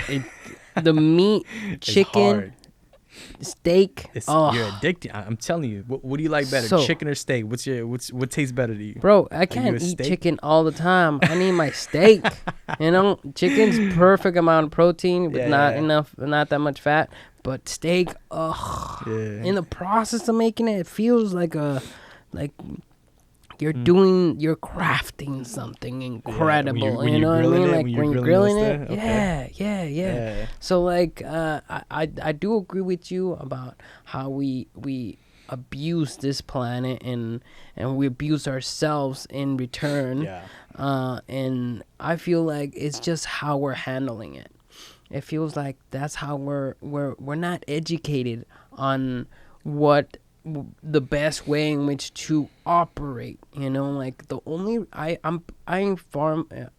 do believe that farmers would treat their cattle and their animals much more humanely if the industry wasn't on their ass to produce more, use less, all this stuff, increase profit all the time. Cutting We're corners. like, yeah, exactly. So like that's forcing these farmers to find more unproductive but efficient ways and to produce more.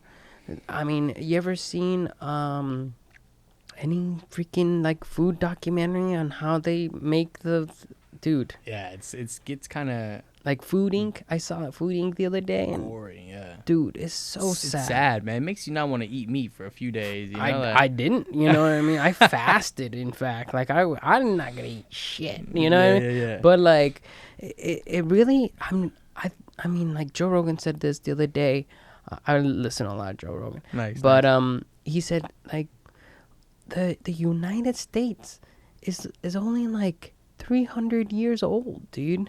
Like, America is only 300. That's like 3 people ago, you know? 3 generations. Yeah. You think about it. That's not that long. That's not that long That's crazy. At all. It's, man, you put in that perspective, it's right? a trip. We're still on the developing stage of getting better at this. We haven't really been out. We haven't seen all the problems enough, and not the right people have gotten to the right places yet. Mm-hmm. We just need to keep this running and not kill each other before then. You know what I mean? Yeah. I mean, we're still relatively really young as a country, you know, as a country alone. And we just gotta be a little more patient. And I operate like a pessimist, but I am really down deep in my heart of hearts a optimist. Good. You know? Okay. Because if I wasn't, then what's the fucking point? You know what I mean? Why do I keep going at this, you know? I really believe there's going to be a turnaround somewhere around here. Like, things are going to turn around. We're going to see the error of our own ways, and we're going to start correcting and heading the right place. But it's still gonna take some time, you know. Yeah. We gotta like stop pretending we know everything. For real, It right? feels like, you know. And especially like I feel like America, people at the top, like if it's not made in America or it's not the American way or it wasn't built here, like it's our way or the highway. You know, like I think like when there was, I think Germany had like a test for COVID, and we rejected it because it wasn't American made. It wasn't here. You know what I'm saying? You're right. Like, it was like, but Germany's like, hey, we got some tests for you. You guys can implement. You know, we'll send you some. And we're like, nah, we're good. We're like, it wasn't made here. We want it. It's not quite up to our standards. What do you mean? What standards do you need? Like, this is a brand new disease. Like, why not try it and see how it works? And if it doesn't work, scratch it, you know. Like, but see, I'm saying that narrow mentality is just like, we think we know what's best since we're the best country, we're the most powerful, we don't need nobody. Like, that's just like, nah, like, we're all humans living on the same planet. Especially now, we need to work together, you know. And some of our leadership, man, they don't think like that, man. It becomes pride, and you know, pride could kill you, you know. People are losing their lives, you know. So people, that's what I'm saying. Like, I hope this time changes the way people think, see things, whether it comes to the planet, eating habits, sanitation, mental health, where you're working. I hope it just gives you time to rethink and to see, like, okay, was I doing the correct thing? Should I continue to move forward in this direction? You know, Right. But I think it's time for change, you know, so we got to change some stuff, you know? Yeah. I mean, there's got to be a level of progression, you know, improving things for the better. But I do see how hard it is, you know, like, I mean, I brought this up on my other podcast, but the United States is supposed to be a continent, dude. Like, every state is supposed to be a country, you know? And really, if you look at them, and I'm sure you traveled a lot, every state is different. You go to California, you come here, everything's like, oh, fitness and wellness and all this. Go to Texas. Try to preach that shit. They're like, motherfucker, I want my fucking steak, my beans, my, you know, like, I'm out there, you know, like, I don't give a fuck. I do whatever I want. It's like, they even talk different, you know? They talk so much more different. And same goes with Florida, New York, every other state, dude. They have their own, like, kind of niche, their own way in which they interact with each other. True. So right, it's like going to another country every time you visit a new state, because we're so mixed, we're so diverse, you know. We're really a country full of immigrants, you know what I'm saying? Other than the Native Americans, you know, which, you know, they were here first, but we're really just a country of immigrants from around the world, wanting a new life, wanting a better life. And so everyone's different, man. You have different ways of thinking, different cultures. So that's why it's hard to, like, unite, I feel like, America, because we're so different from a lot of us, you know. It makes, when we go through, like, rough patches in our country's history, it feels like sometimes, like, it shows like, oh man, we're really divided versus being united, you know.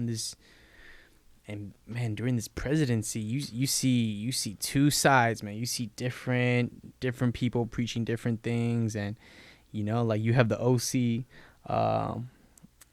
protesting that they want to get back to work. They want to be on the beach, but you don't see no one in LA. Protest. You don't see no one at Venice. You're not seeing no one in Santa Monica. You know, so there's just so many people here that have different ways of thinking, different cultures, and we clash. Yes. But then, like, you know, that's why we need to come together as a nation.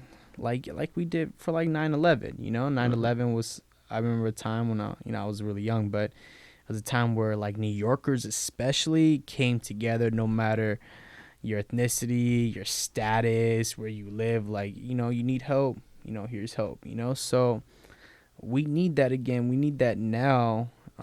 People just need to cooperate, man. Just be open-minded, hear things out, and move forward. Like, for what's best of the people, all the people, not just the young or the rich. and stuff for all the world, because we're all here together. We all pay taxes. Yeah. We all live here, breathe the same air. You know what I'm saying? But it's hard to go to Texas and be like, hey, we got to, like, shut down. Yeah, fuck, man. Texas people be like, motherfucker, you ain't going to tell me. And then, chick. They could carry their guns still, you know? Like, it's different. Did you see that protest where they showed up? Is it Georgia? They showed up with guns to protest, like, the stay-at-home orders. It's like...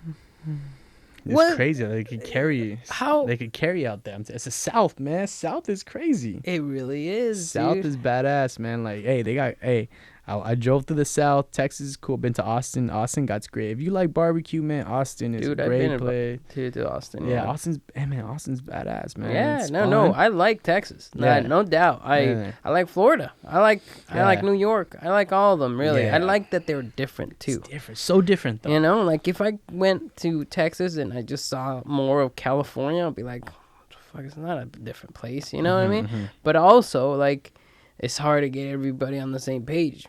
You know, and that's the issue. You know, and that's where we we see the differences. Is like, and I also wonder, is it that we're really that much more divided now, or is it that we've always been divided? And it's just that now we all have phones and ways to spread our division. You know, like now we don't, light. And it's becoming more into light because of these social media outlets.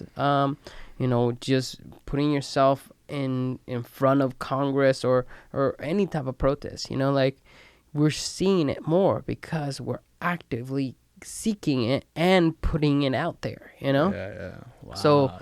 So you kind of look at it that way too, like, hey, how much of this has always been here and I just never noticed until now? Like, how old are you?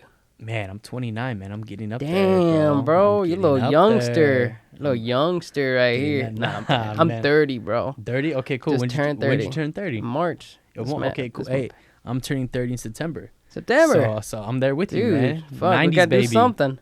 90s, baby. I know, For real. What you do for your it was quarantine birthday? Dude, there was the last place we went. We went to this brewery, and we sat down. We actually went and got some.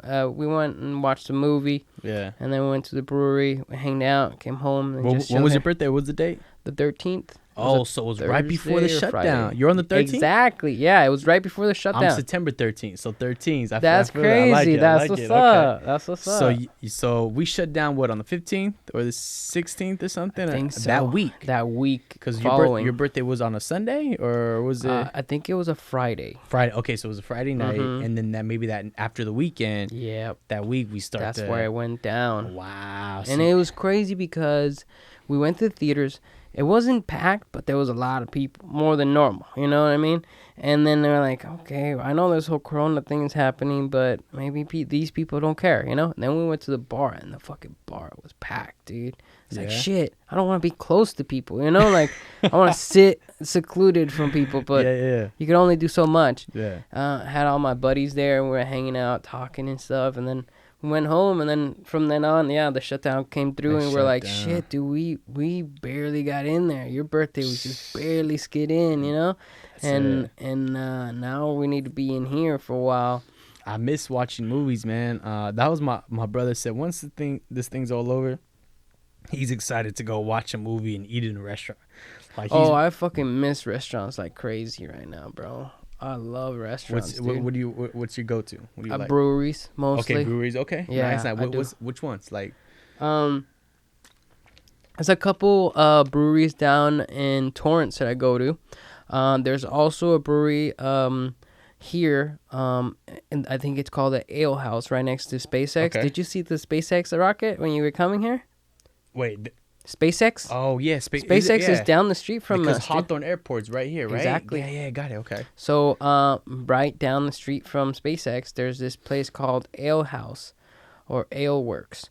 And Elon Musk pops up in there. No way, really? Yeah. I picked up a guy there when I used to do Lyft back in the day, and he was like the manager or the friend of the manager, and he told this whole story about Elon Musk showing up and going to the back room, and then his friend that owns the bar just disappeared all of a sudden and left him hanging. And then the next day he calls them. He's like, "Hey, sorry, Elon Musk showed up, so I bailed on you." It's like, wow. But that's cool. And I go to there. I go to Ben's Brewery down in Torrance, and then there's the Red Car, and also in Torrance. And then I love the beach too. I go anywhere that's the beach. Like Hermosa Beach is my favorite. Yeah, Hermosa's nice. Hermosa Beach. There's Hennessy. I fuck with Hennessy. I fuck with Sharkies. I fuck with all those bars in that area. Same goes with Manhattan Beach. My old school one was Venice. I used to go to Venice all the time because I used to work there. Back in the day, I used to work at the Hotel Irwin. Man, I remember the last time I talked to you, you told me you was working there. Yeah. So I remember that, man. So that's cool. You miss working over there? It's hard. It's a lot of like love and hate because it's filled with homeless people too, and it's just like a lot of sketchy people too. But at the same time, I kind of like that vibe too. It has a very unique vibe, that Venice vibe. Yeah. I do like going over there and seeing my old friends from back then. But, man, it's been a while. So, yeah, those are sort of I didn't really point out any restaurants, but it's really breweries. Depending so that's on your my vibe, mood. The breweries And stuff. What about you? So I definitely missed the movies because, I saw me and my girl went to one. It was like when people that are like, don't go out, wear your mask. And we went to the movie. We were like, there was only 2 people in there. It was us and another couple. That's really? it, So it was very, very like empty, And then the next week, I think it was that same weekend. The next week, everything just got shut down. The gyms, the theaters, like so. But what I like, I like Cheesecake Factory, BJ, stuff like that, So, okay. But I like trying new things though. Like I love steakhouses, man.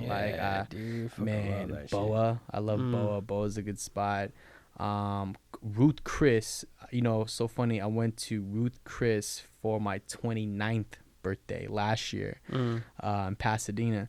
Oh man, Ruth Chris is so good. I recommend it. Yeah. And it's so funny because they were in the news because they got that loan or that right. And they were like, they got like 10 million, and they were like, why did Ruth Chris get it if they like it's a franchise? So they got money, they're good. They're not gonna go down under, Mm-hmm. So they actually returned the money back. Same with Shake Shack and the Lakers too. It wasn't a good look. That's for so the Lakers. dumb that the Lakers applied for it. It's like, what the fuck were you guys thinking? Yeah, like that's a bad. We shouldn't be doing that. That's a bad look on Genie Bus. Like the Lakers are good, man. They'll be good for a long time. Oh yeah. I don't know how Shake Shack got it. I don't know if they applied, but these companies, they're gonna be good. You know what I'm saying? Like when everything goes back, the mom and pops restaurants that are going down, bro. Exactly. So like they need the money most. You know what I'm saying? But these huge companies like.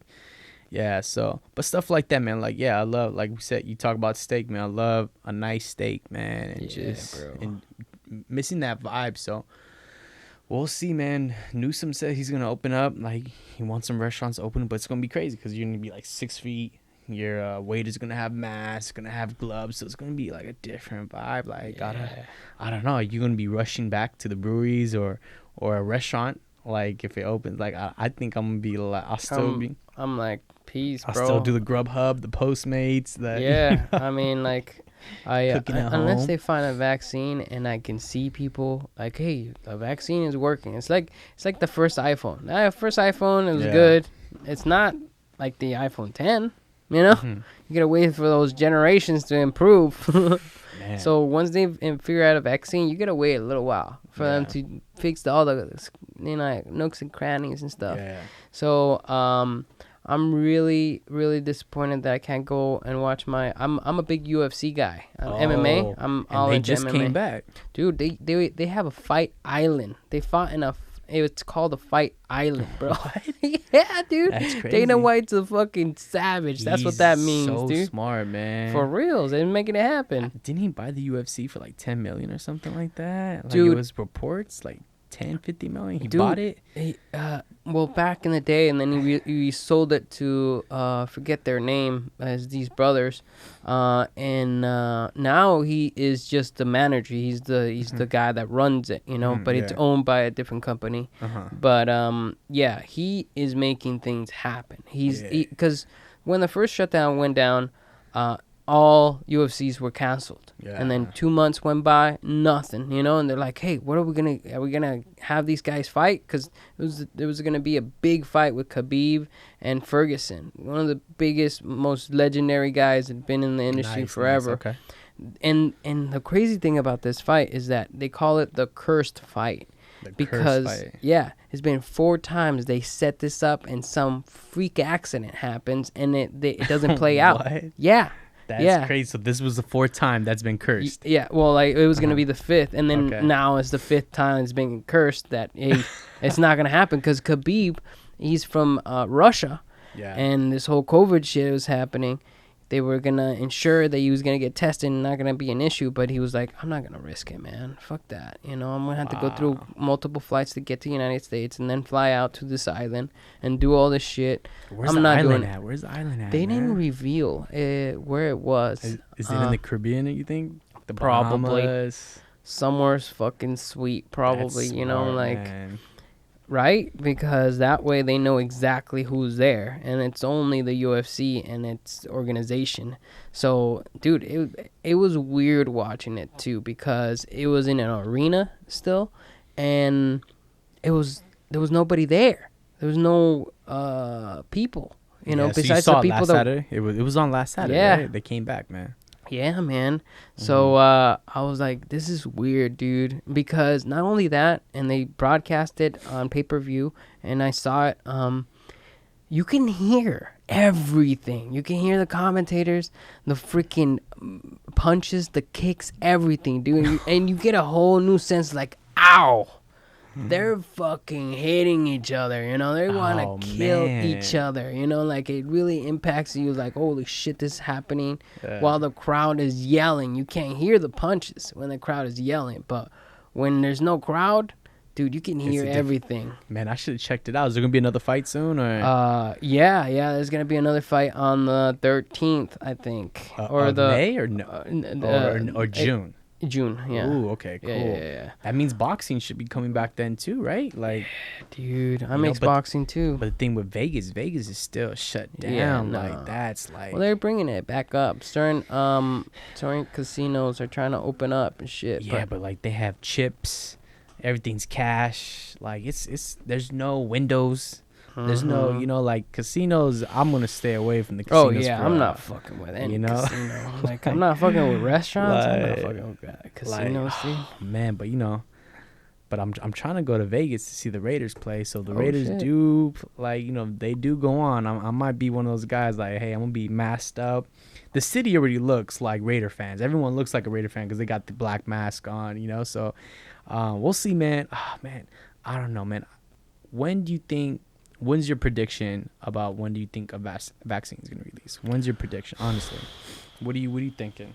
Well, I mean, I don't know, man, personally, but what I heard was 18 months to produce. That's what we first heard. 18 to 24 was the months. Usual timeline. And that's fast. Like, so what I'm thinking, since now everyone's focused on this, the whole world's focused on this, because look, we had the swine flu. We've had the bird flu. We've got vaccines for that. So it's Oxford, which is a university in the UK. Right. They said September. They're hoping by September. If we have people working around the clock and we have multiple countries working on the same issue, I think it could be this year. I think something could come out by the end of the year. That's my prediction. Mark my words, man. I feel like we could get something hopefully by fall. Right. The good thing about the virus, it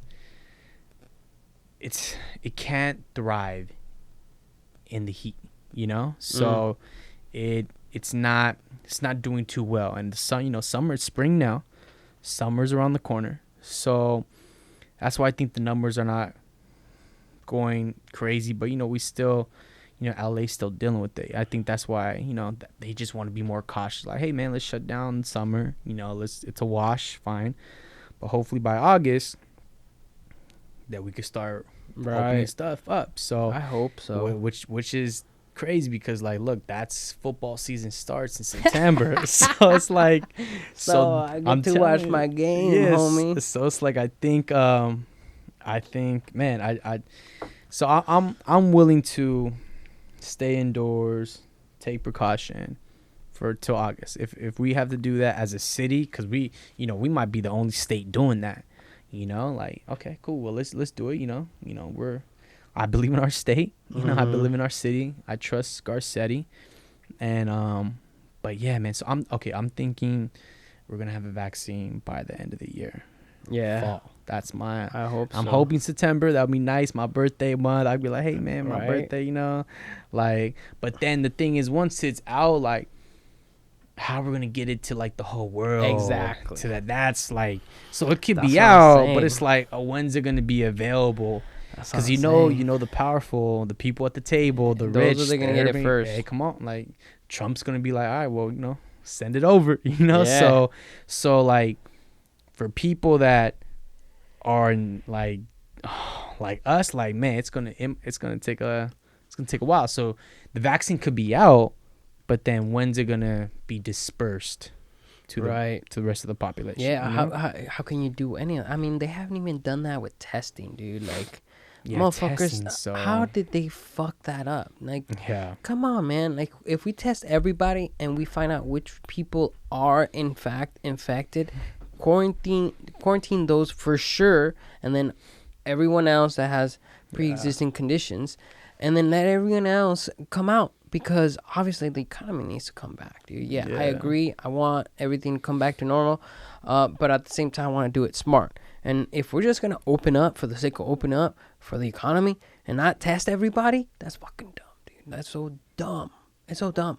Like, I need to know if I have it. Do you have it? Does anybody have it? And then figure out how to get a vaccine. And then another thing is that I think I already brought this up, but that vaccine is going to be super, super valuable. Yeah, man. Whoever invents it is gonna make some money, and if it's another country, they're gonna make some money. What are their demands? Game changer for that. Game changer. But at the same time, I also look at it. It's like, okay, if there's that much of a need, it's gonna get out.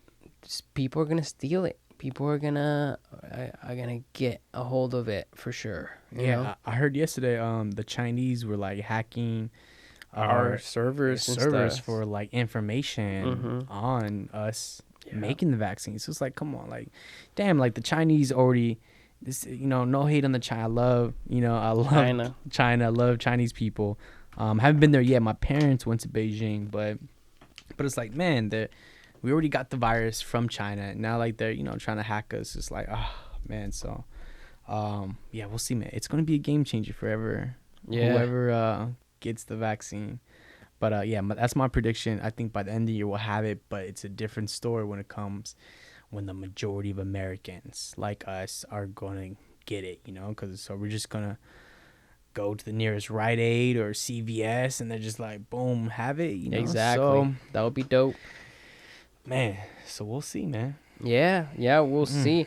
It's a question of time, really, and how much is it that needs to take place for us to truly act in terms of like the government.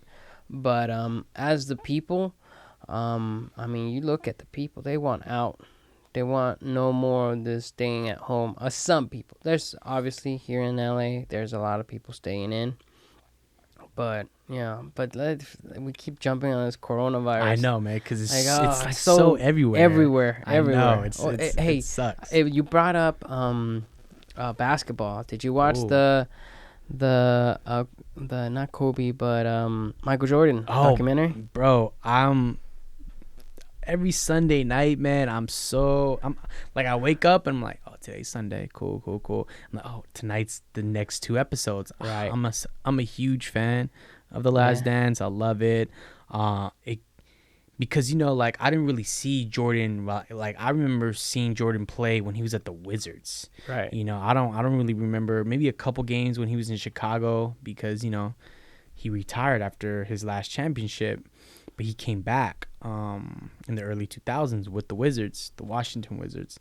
But, man, I love The Last Dance. I think it's great. All the interviews are great. Great content. I love how they go back and they go forth, back and forth, and they're going through all his championships.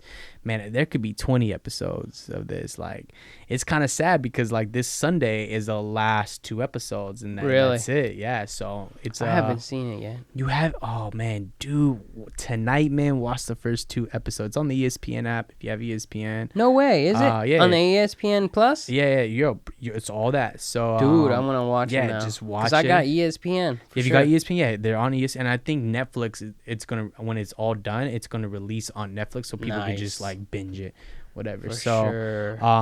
But yeah, it's great. What man. do you think about Michael Jordan? Then, like, I hear that it's not a really pretty face of him. It's because it shows both sides of him. It shows like how he's a great competitor, but it's like the good and the bad. Like, no one's perfect. Like, people know they're gonna see the good and the bad, and I respect Jordan, man. I what he went through to become, like, because he was the first of playing like that, and they had an interview with Kobe, so it was kind of cool to see Kobe talk about him and how he learned from Jordan. But Jordan, he was in the 90s. It was a different time. People hate on him because he wasn't as vocal in politics, but he said he had a remark that you'll see in the documentary, like, hey, Republicans buy sneakers too, so it was a different time, and Jordan was like, he was the best, and he became this global star where he was like on that level with Michael Jackson, where he literally can't go anywhere with someone bugging him or recognizing him, and like, so he got bored. He would just have to stay in the hotel and just watch TV, and that's it, like, he couldn't just like go out to a restaurant or go out to a bar. Like, after a while, that gets tiring when people want your attention. They want an autograph, they want a picture, so I think he handled it pretty well. He loved to gamble, he loved to play golf, but he was such an intense competitor, which you'll see in the documentaries, that he will love to like just challenge you to stuff because he just wants to beat you. Yeah, he loves like just competing. He oh man, like, he just wants to whoop your ass, and I love that about Joe. I love that fierceness. He pushes other players. But yeah, man, it's a great documentary. I'm excited for this Sunday, the last 2 episodes. And then they already have talks with the Kobe. They're going to do one with Kobe because they had cameras following Kobe the last 2 years of him playing. So that's going to be something. That's going to be an emotional roller coaster because you're going to see how great Kobe was. And then, Kobe wasn't perfect too. He's had his trouble, but he's definitely come around. Like, but with anybody though, everyone, it doesn't matter how you start, it matters how you finish and where you end up. So yeah, man. But what do you think about his brutal winning desire? You think it's an addiction? Yeah, I mean, right? Addiction. Do you really believe? Well, at least I believe. Okay. That those people that are great, come from brutal tactics to win. You know what I mean? Like Joe puts it in a very unique way. He says that genius and madness are next door neighbors, and they borrow each other's sugar. Oh, right. Genius and madness. That's right. That's a good point, man. Right, because it takes a little bit of being a little crazy to do amazing shit. You know. And the same goes with being crazy. Like, it's not good either. Because you're crazy. You're addicted. You're how many people did he step on just to get to the top? Yeah, you put it like, but then I guess if you put it like that, man, Elon Musk could be that same type of person. There's all these successful people that would have some of that in their DNA, right? So, I mean, people want to win. People want to win, and some do it at any cost, you know.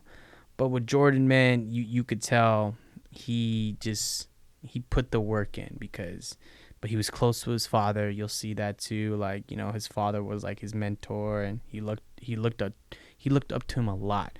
So, Jordan just put in the work, man. He knew what he wanted. He's like, okay, let me do this, because he wanted to play baseball. He grew up he was playing baseball, you know. Right. That's why you'll see like he kind of left, because he got bored. He won 3 straight, and he was like, Cool 3 story, straight, bro. cool, I'm done. Like, now let me go try to win in another sport. Like, there's no athlete that would do that. Not even LeBron or Kobe would go play another sport. But that shows like, yo, he got kind of bored. He won 3 straight. Well, what else I'm gonna like do? Like, let me have a new challenge. Let me push myself to another level of competition and join another professional sport, which is baseball. So, and baseball is opposite. Like, you have to work out different. It's a different level. So, man, Jordan, unique guy. It's kind of weird because there's been stories where he's kind of weird around other famous people. Like, he won't take pictures, he won't sign something, you know. Like, but I feel like with famous people, if you catch them on a good day, it's a good day. But if you catch them if they're having a bad day, they had some bad news, and you try to talk to them, like, they're not going to treat you well. It's like with anybody, you know. Like, if I call you and you had a bad day, like, you're not going to be like really wanting to talk.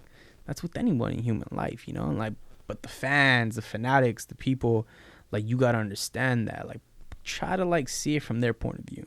They're human too. Yeah. You know, they eat, they live. Like, if you had a bad experience with someone that you looked up to, think about like, well, maybe they had a bad day. Maybe they're just not always dicks, you know. But that drive to like want more and to be better and compete, man, it motivates you. This documentary is definitely motivating me to like, man, when the gym opens, like, man, it just motivates you to do, like, you could really push yourself if you believe it, though. It all starts with I believe any success starts with yourself. Like, you have to literally believe in yourself before anyone starts believing you.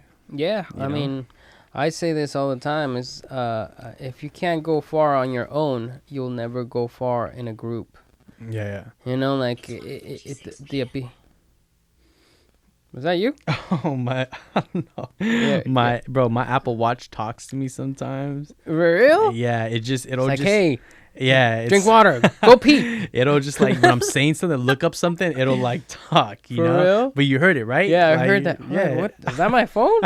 It's like, holy no, shit. man, it's just, I mean, hey, Apple's listening. We just said Apple's listening to everything. They're listening, dude. Apologize, How do you think about that Apple Watch? Man, have you tried any of the other ones? Because I've been wanting to I got the Fitbit for a little bit. Okay. And it was just, I never tried the Fitbit. It was just so cheap, and I don't know. Yeah, I like the screen with the Apple Watch. Like I said, it works. It's cool. It's comfortable. You know, it's like, I wear this watch the most. Keeps track on my heart rate, all the activities I do, biking, how long, how far. That's what I wanted. That's what I wanted. It's all in one. But Music. I hear that it's not very accurate. That's what I'm saying. I can see that. I seen like, because like when I run on a treadmill and I have the Apple Watch, it's like the numbers are never exactly the same. Yeah. So and then I did some YouTubing, and it's like, hey, what's the best fitness watch and all this? Well, if you're going for a budget, go with the Fitbit. If you want this other one, just pay $1 million. It's like, fuck. Well, let's not do that either. Yeah. I mean, but then I figured I hardly ever wear watches, dude. I used to wear them, and then the thing about that I hate about watches is when you wash your hands, and then that water stays underneath it. You gotta clean it in there, and then it's an extra step. Yeah, fuck that. That makes sense. That's how lazy I am. Yeah. Same goes with jewelry or anything. It's like, yeah, forget it, and I'm like, I don't wear it. I don't wear it. Watches, Rings. Rings, I'm not into rings either. I think they would bug you after a while. Yeah. But like the weird thing is that some of these hipster guys are like, hey, I wear a couple rings, a bracelet, so my falcon can land, and like. Yeah, I don't know, man. Just the culture.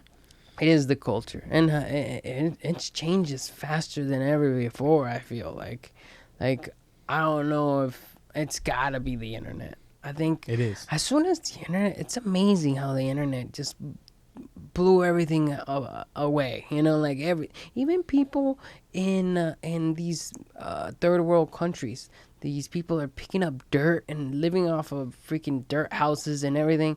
Also have phones and uploading shit all the time, like them working out or them building a house. Have you ever seen those freaking long ass videos of these Indian guys going in the middle of the woods in the forest and building a little castle made out of fucking mud, dude? It's amazing, dude. Like, I got caught up watching a ton of those, dude, out of fucking sticks and mud and shit, dude. Yeah. Just hours working on this thing and make it look badass. Yeah, you gotta send me those videos. I wanna for check sure, that out. dude. For sure, man. Okay. Dude, it's crazy. The internet is filled with whatever you want. You get lost in it, man. Rabbit hole. YouTube, man. I love how YouTube, you could just learn how to do anything. Like dude. Set up a podcast, set up how to do this, like how to change the battery in your phone. You know what I'm saying? So it's YouTube changed the game, man. Dude, I mean, I say this all the time. It's like I've learned more from YouTube than I've learned my entire college career. You know what I mean? Like, hey, that's a big statement right there. It's a big one. More practical things to do on YouTube than my whole college degree. I mean, I fixed my fucking washer the other day. I was like, I gotta get a new washer or the dryer. The dryer is not drying anymore. It's not spinning. I said to my roommates, like, well, fuck, I don't know. And then I was like, maybe YouTube has it. And I found out, just change the belt. And then pop this thing, put the belt, pop it back in. Boom, you got it. Wow. And it's like, what? No way. Yeah, fix my own dryer, dude. That's crazy. If you look it up, you'll find it most likely. And then you could do it if you have the right materials, obviously. Yeah. But the dryer is, pretty simple, honestly, but YouTube is filled with shit, dude. Like, it's amazing. Same goes with conspiracy theories, though. Oh, you get lost in those. Shit. Careful with those, though. Conspiracy theory are like, at first, I mean, I like conspiracy theories because there is some that are true. Like what, I can't remember which ones are true right now, but there has been true ones that actually took place, and they know for sure. But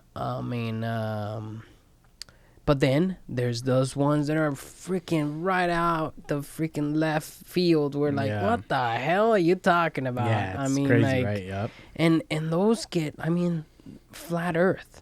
Flat Earth is like one of the biggest ones that I'm like, how did that get picked up? Yeah. Don't tell me you're one of them. No, definitely. How funny would that be?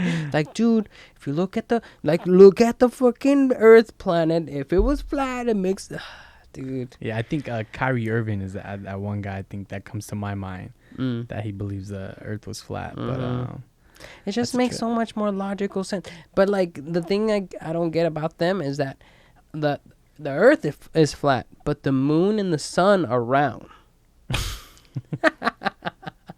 Right, there it is. Answer your question. Right? Yeah. It's like, how is that? Okay, so the moon and the sun are round. Not a big deal. But the Earth is flat. Okay. And then where's the end? Like, there has to be an end. Like, where they made a documentary. I sadly got through 15 minutes of it. And what they claim is that Antarctica is basically a wall all around the planet. Apparently it's flat, and Antarctica is just like the end of everything. You'll eventually, either you go north or south, you're gonna hit Antarctica, and when you hit that, there's gonna be a point where you can't go over it anymore. It's a wall. It's like a wall, basically. What? It's some Game of Thrones shit, dude. Oh my god. That's crazy. What's the name of that documentary? Oh, Flat Earth, probably. Where'd you see it at? Like Amazon? Netflix? No way. Netflix, I fucking put that Netflix up. Netflix changed the game too, man. They have so much stuff, man. Dude. They want to be like a Disney, where they could just have their own company, their own production. They want to be a Jeff Bezos, dude. They want to be an Amazon. Yeah. I also saw a document about Amazon and their brutal, like, tactics to take over, like, selling anything online. You know? Yeah. I just briefly, like, Jeff Bezos' idea was, I want to get as many investors as I can, and I'm going to tell them, we're going to lose a lot of money at first. We're going to lose a lot of money. But once we monopolize the industry, we'll gain all that money back. And that's exactly what they did, dude.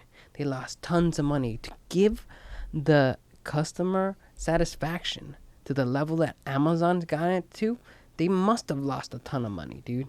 Yeah. Nobody can do that. 2-day delivery. You can return it in 30 days. And the library of the stuff you can buy is enormous, you know? And as they're adding more things in, actual stores that sell those products are running out of business because nobody's going to their stores. Yeah. And as soon as they're weak and almost out of business, Amazon comes in and says, hey, looks like you're about to go bankrupt. We'll save you. We're going to stamp our Amazon logo on you, and now you're going to work for us.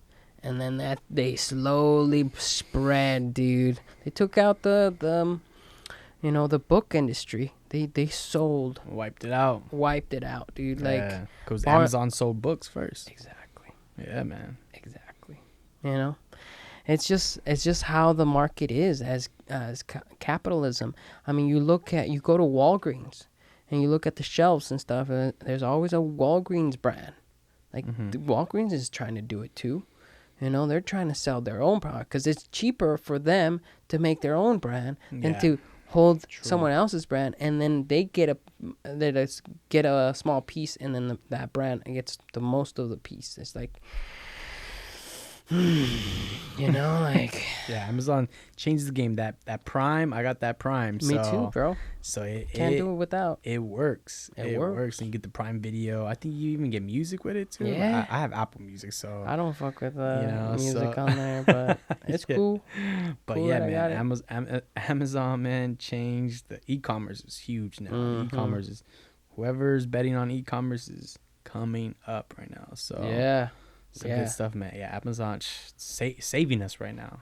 For real. That 1 day, like, 2 day delivery. I mean, they delivered so many supplies to businesses and even hospitals, you know, for everything. I wonder how long it's going to take them to really get this whole drone delivery. Oh, man, that's going to be badass. You think it's going to get to that point? Oh, yeah. It's going to get there. For, like, houses first because it's easy backyard. But for people, like, in condos and apartments, a little more difficult. But, yeah, man, and then I think the rideshare, I think eventually Ubers and Lyfts are just going to be drones, bots, you know, like fly out, take off, like just like having cars drive themselves. Like I think Tesla's really the automation. Like I think Ubers and Lyfts could just be eventually like just a robot driving it. Like so we'll see if we can see that in our lifetime. But the drones, the boxes, I could see that. Yeah, you want that by 5 o'clock today? Cool. Drones are taking over, dude. But then, like, are people gonna shoot them out of the sky? Yes. Can't get that package. Or are they gonna fall off the sky? What if freaking EMP or like someone actually shoots them and lands on someone's head, and now Amazon needs to pay for it? Yeah. You know, like I think Elon Musk brought this up. It's like, hey, I don't think we should have flying cars because if somebody forgets to check their fuel or forgets to like get this part or whatever, then all of a sudden it's a fireball coming down on top of your house or your head. That's true. That's gonna kill you. You know, like they're just flying up. That's a good point. That's a problem. That's why he's working on the tunnels. Yes, underground. Dude, you know? The tunnel game is gangster too, bro. Yeah. I'm down for that. Like fucking tube all the way to New York or something. That's crazy. That'll be crazy. First, we need one to like Vegas or San Francisco. You know, but I think he's working on the one from like downtown to LAX or something. Yes, he's working on that. I wonder. He says it's cheaper to dig underground than it is to like wipe out a neighborhood just to put a freeway through it. You know, because that's real. Especially here in LA. That's why all our freeways are all fucked up and they got curves and all this stuff. Yeah. Because some people in those homes refused to get out, so they couldn't buy them out to put the freeway through there, so they have to go around them. But and there's way too many fucking people here too. Yeah, way too many people here. Like it's a lot we're of people. Overpopulated. Yeah. I think people are moving out, man, too. So I think Right. with all this, like, I think people can't afford to live here, and so it sucks, man. We have people moving out. So, but yeah, man, we're just over. Like I said, everyone wants to come here. Overpopulated, but yeah, tunnels seem the best idea. If we're not gonna have flying cars, tunnels, we get there real quick. You know, then you just worry about earthquakes.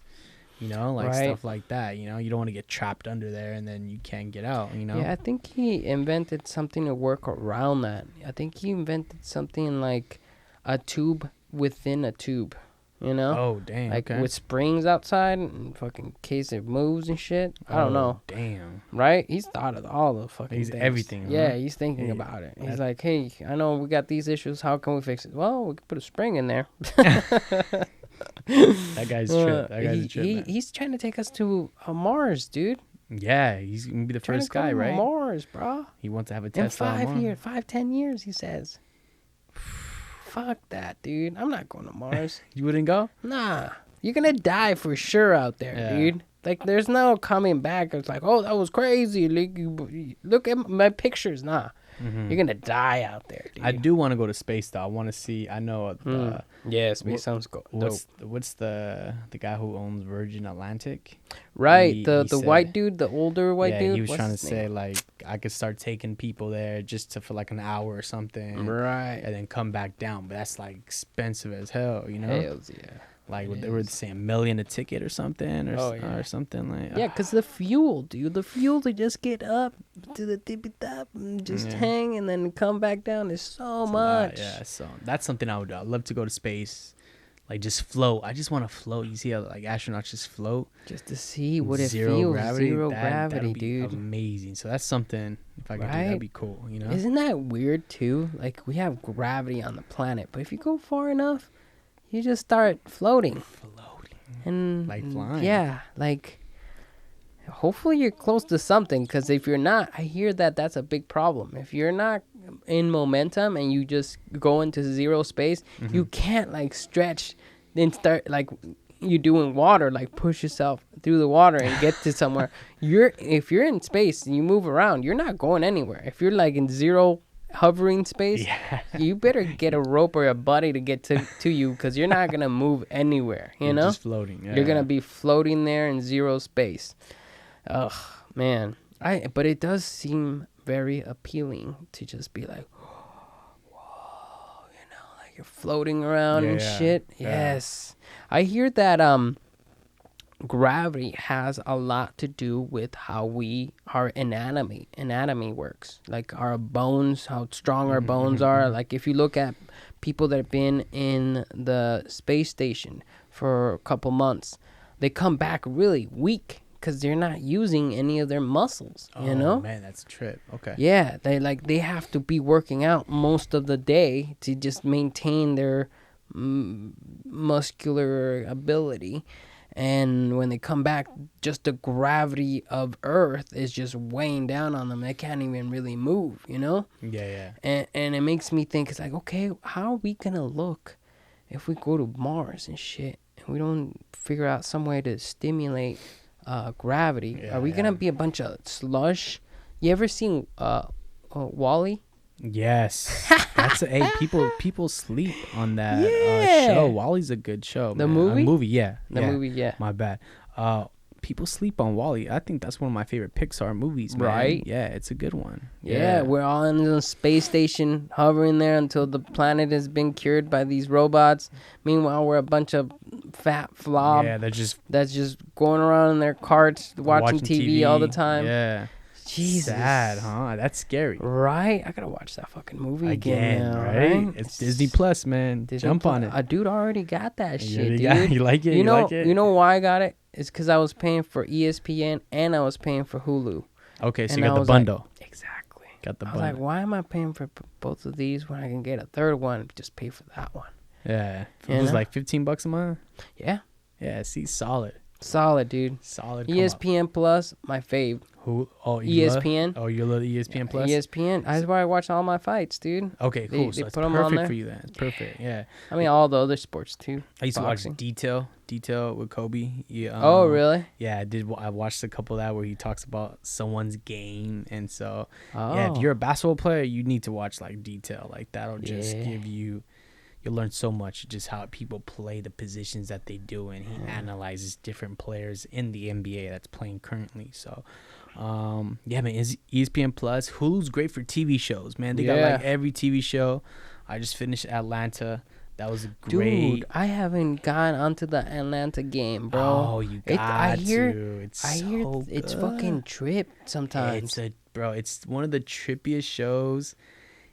Yeah, it's so when you see a show, you're like, okay, this is cool. I see this is where we're going, but then it has like a twist, and you gotta watch it, man. Yeah. Like the first season's a little slow. It's establishing the characters, the plots, but when you come into season 2, Yeah. they changed the game for season 2. Like they upgraded. So get through season 1, but season 2 is you're be like, okay, Donald Glover's a genius. Hey, Donald Glover to me, how is that one guy capable of doing all this great stuff? Man, you know, he's an actor. He was in Star Wars. Singer. He raps. He got his music. And then he got his shows. Yeah. So it's like this guy is a triple threat, man. I think he's gonna be that next person. Yeah. That does great things. He's still young. Talented. He's still super young. So, guy's unique, man. That's another guy. I would love to meet. I saw him at a shift. Like he was like right there, but I didn't say nothing to him. We were kind of busy. What happened with that one episode in the Grammys or whatever, where that character in that one episode showed up?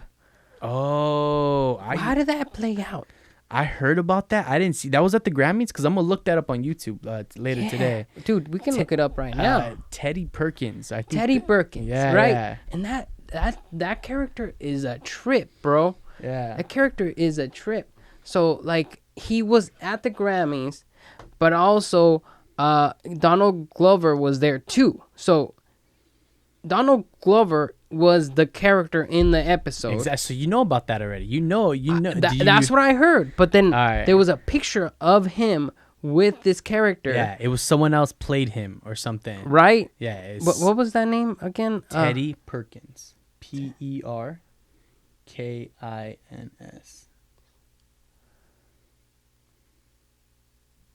Oh, come on, internet.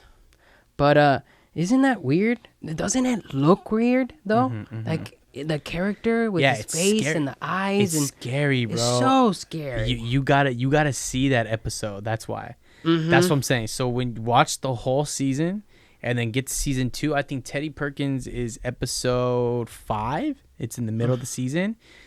Then you'll be like, whoa. It's crazy. It's one of the craziest shows, man. Crazy show. Westworld too. I love Westworld on HBO. Oh shit. I'm on season 3. Dude, I liked how they turned it all around, and now I'm like, oh, I think I know what's going on now. Because the last season, I was like, at the end, I was like, what the hell is happening, bro? They're going back and forth. That's why. Yeah. Oh, here we go. Oh, fuck. Let's see. Are you not gonna play, you fucker? Boom. Dude. Did you notice a somewhat unusual looking fellow in the front row at the 2018 Emmys? Well, that guy you were wondering about may very well have been superstar actor, singer, and comedian Donald Glover in disguise. Nominated for an Emmy in the Outstanding Lead Actor in a Comedy Series category for his groundbreaking FX hit Atlanta, Glover apparently arrived at the 2018 Emmy Awards on Monday, September 17th, 2018 in costume. Donning facial prosthetics, a black wig, and white makeup, the former Community star appeared in the audience as was, well, a creepy white dude, specifically the Atlanta character Teddy Perkins. And understandably, people watching the award show flipped. That's For scary, example, bro. one viewer tweeted, "Did I just see Donald This is Glover a whole as Teddy like Perkins at the Emmys?" explanation of what Why actually is took nobody place, huh? talking about the fact that Donald Glover or someone showed up to the Emmys as Teddy Perkins from Atlanta? Actually, everyone is talking about it now, though it hasn't been officially confirmed that it was Glover behind the mask. However, considering that Glover didn't walk the red carpet before the big event, it seemed like a good bet that he was getting ready to make his shocking appearance. Plus, Glover, who goes by the stage name Childish Gambino when releasing and performing his music, was later seen at the Emmys. He's got without some his good music costume. too, So it dude. would appear that he Respect quickly his changed music. out of the look after the award for Outstanding Lead Oh, Actor yeah, in he a was comedy there. series for which he'd been nominated, was given to Barry star Bill Hader. Hader, who received a hug from the mysterious Perkins character, wasn't even too sure who was dressed as a man with the mask-like face. After winning the Emmy, Hader said during his backstage press conference, "I don't know who that guy was I hugged, but it's the guy from Atlanta." I love him. He showed up. Perkins previously appeared in one episode of the second season of Atlanta during a more horror-inspired episode, predominantly featuring series regular Lakeith Stanfield. The he's episode, so which was good. directed Dude, by I Miro like him. Murai Did and you aired in watch, April 20 Knives Out. Nice. Which one? Oh, Knives Out. You Knives haven't Out? seen? No. Oh, he's in that. Yo, watch that too. He was in the last one with that one girl that was crazy, and that dude, the black dude, goes in. What is it called? Oh my Wait, god! Get Out. Get Out. Yeah, that was like his first major roles. Yeah, in a dude, movie. He Yeah, killed he it, killed dude. it in Get Out. Yeah, that's right. He killed it. He his face, and he starts crying, and he's like, "Get out, get out, get out." I was like, "Oh, what Yeah, the?" Get Out. Yeah, Get Out helped him a lot. It put him on game. Yeah, you know? and then he made another one, dude, where he was doing the voice of this white kid, and he was doing a telegram or a phone thing in a movie. It's a weird movie, dude. I forget what it was called. Come Again or what? It was a weird movie, dude.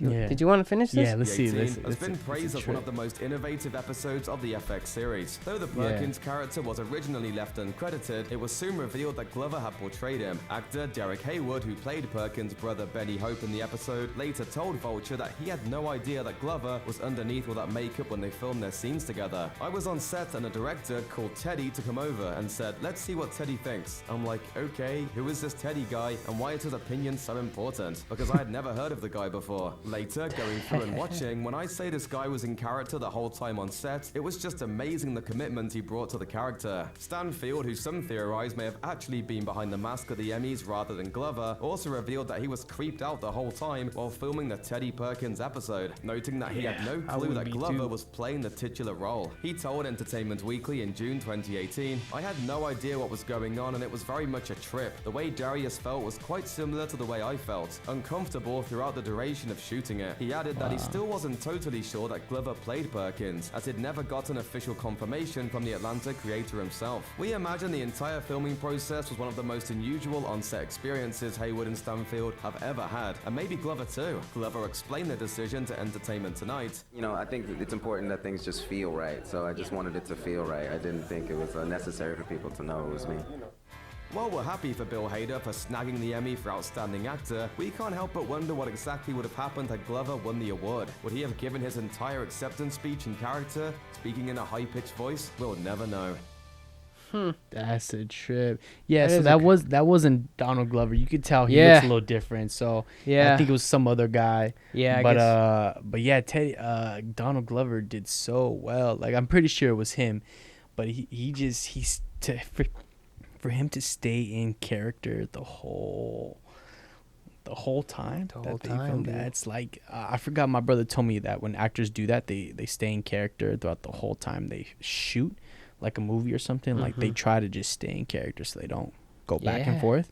That's a trip, man. Yeah, I wonder if actors really have an identity. Like those kind of actors, do they even know what identity they are? You know, like do you even have what you are when you grew up? Like, did you like grow up and then always wanted to be something else and then betray that all the time? You know, Yeah. like the identity. your own identity is like distant to yourself. You know what I mean? You play so many people. Yeah, who the fuck am I? Like, what am I gonna be? Like, I'm just waiting for the next character so I can be that. You know? That's a trip though. That's Right? That's kind of cool though. Like, That is fucking crazy. doing different things. You know? Like, I respect really good actors like those. I respect that. You know. And then there's those type of actors that always play that same character all the time. Yeah. Which, I mean, like, it still work and all the time though. I mean, it's what they. I mean, a good example would be like The Rock, but he's not that good of an example because he's such a big star and he came from like wrestling and stuff. Yeah, no. So you kind of expect the same kind of vibe of like this. He's tried he's tried some movies that where he's not like The Rock, but it didn't really didn't impress me in a way where like wow, he could be a really good actor, you know. Yeah. But I still like seeing him in movies. I mean, in the cool, Fast Furious, I mean the Fast and the Furious movies. He franchise. did really well, man. He did. He came out in movie number 5. So good in there, dude. So good, They're man. ridiculous, no doubt. Yeah, Fast and they're Furious still movies, making them. They they're had still. They had to push, I think, F9 to next year. Yeah. And there's, I think they said they're going to do 10, and that's it. Yeah. 10's a good number to stop.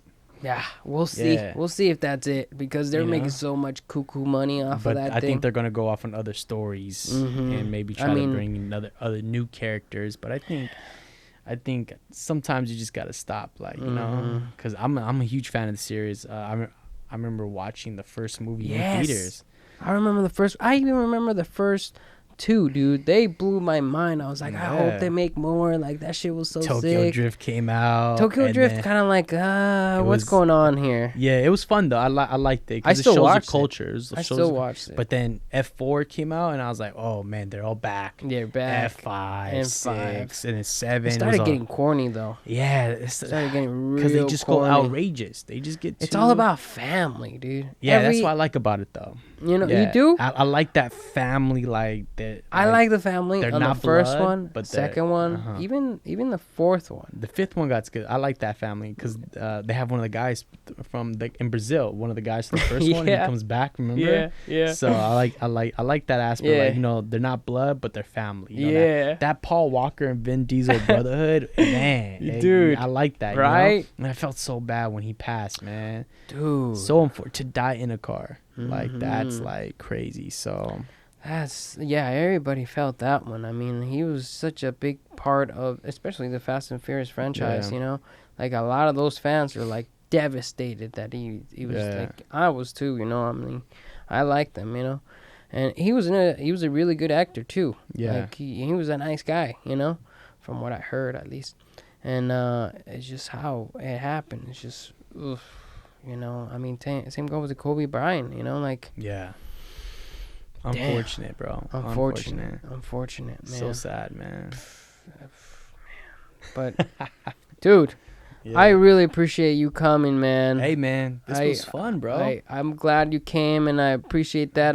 How can people... Do you want to end it right there? Yeah, cool? I'm good, man. And listen, we had a lot of... Yeah, we fucking killed it. It's already like 2. Yeah. But that's just how it rolls, man. We got some good conversations, baby. Let me know, man. When me and my brother get our podcast going, I definitely want to bring you back on, man. Oh, dude, that'll be cool. Up. So, but yeah, man, people can find me, man. My name's Santiago. People call me Santi. Okay, that's what explained it. Yeah, Santi. Santi. So. But yeah, man, my IG handle is successfulsanti. I have that because I love to motivate, man. I believe success is a mindset. It's a choice. It all starts with little habits, man. So I don't know if you remember, like, I used to do these little videos where I used to like say my favorite quotes. So I used to have a thing called Motivation Monday. So every Monday, like, to me, Monday's like Motivation Monday, money making Monday, and every Monday I would put videos on my story of like favorite quotes from the books I read or the videos I watch, like people I look up to and I admire that love to motivate. And I just talk about it and I say, this is what it means to me. So yeah, man. So love to motivate. Gonna get back into that eventually.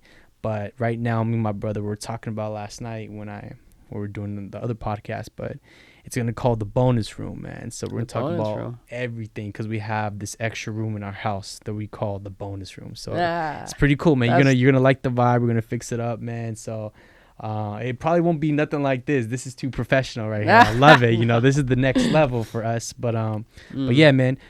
Santiago, man, I want to thank you, bro. Like, this was fun. It got me out the house, man, to talk about things. I know we touched on a lot of the COVID and stuff, but then we also caught up, did the Kobe, and man, this was great, man. This was good. This is what I needed.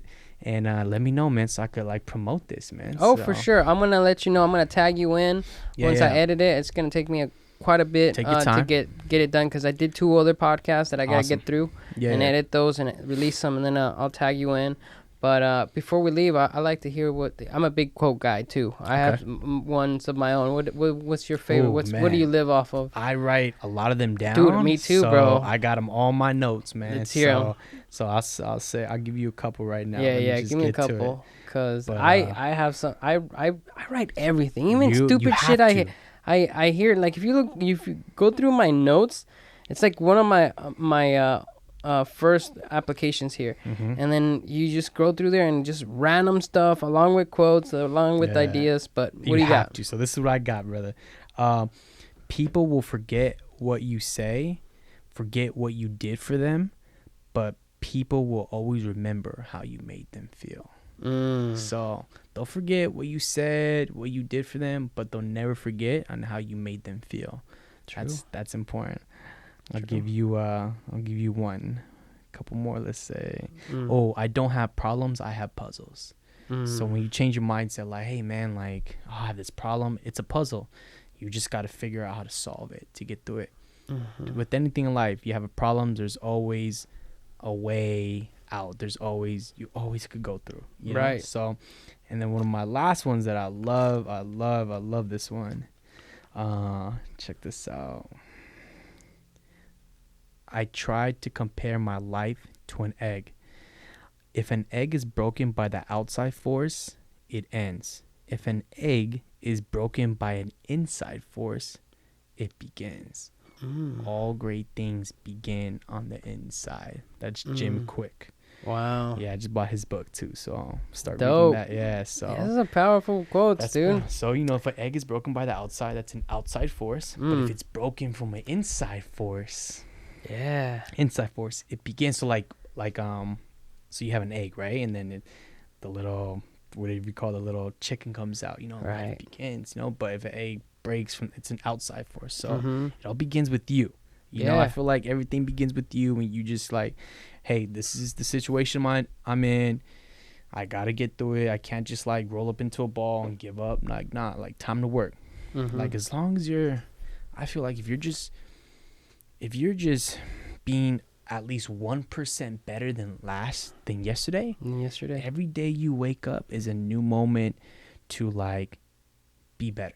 Exactly. Because, you know, like, man, first, what I try to do every day when I wake up, I try to, man, just be grateful that I woke up. I have another day in life. I'm grateful for the people in my life. I say prayers for people, and I have a lot of gratitude that I'm here another day and that I could do what I do, you know?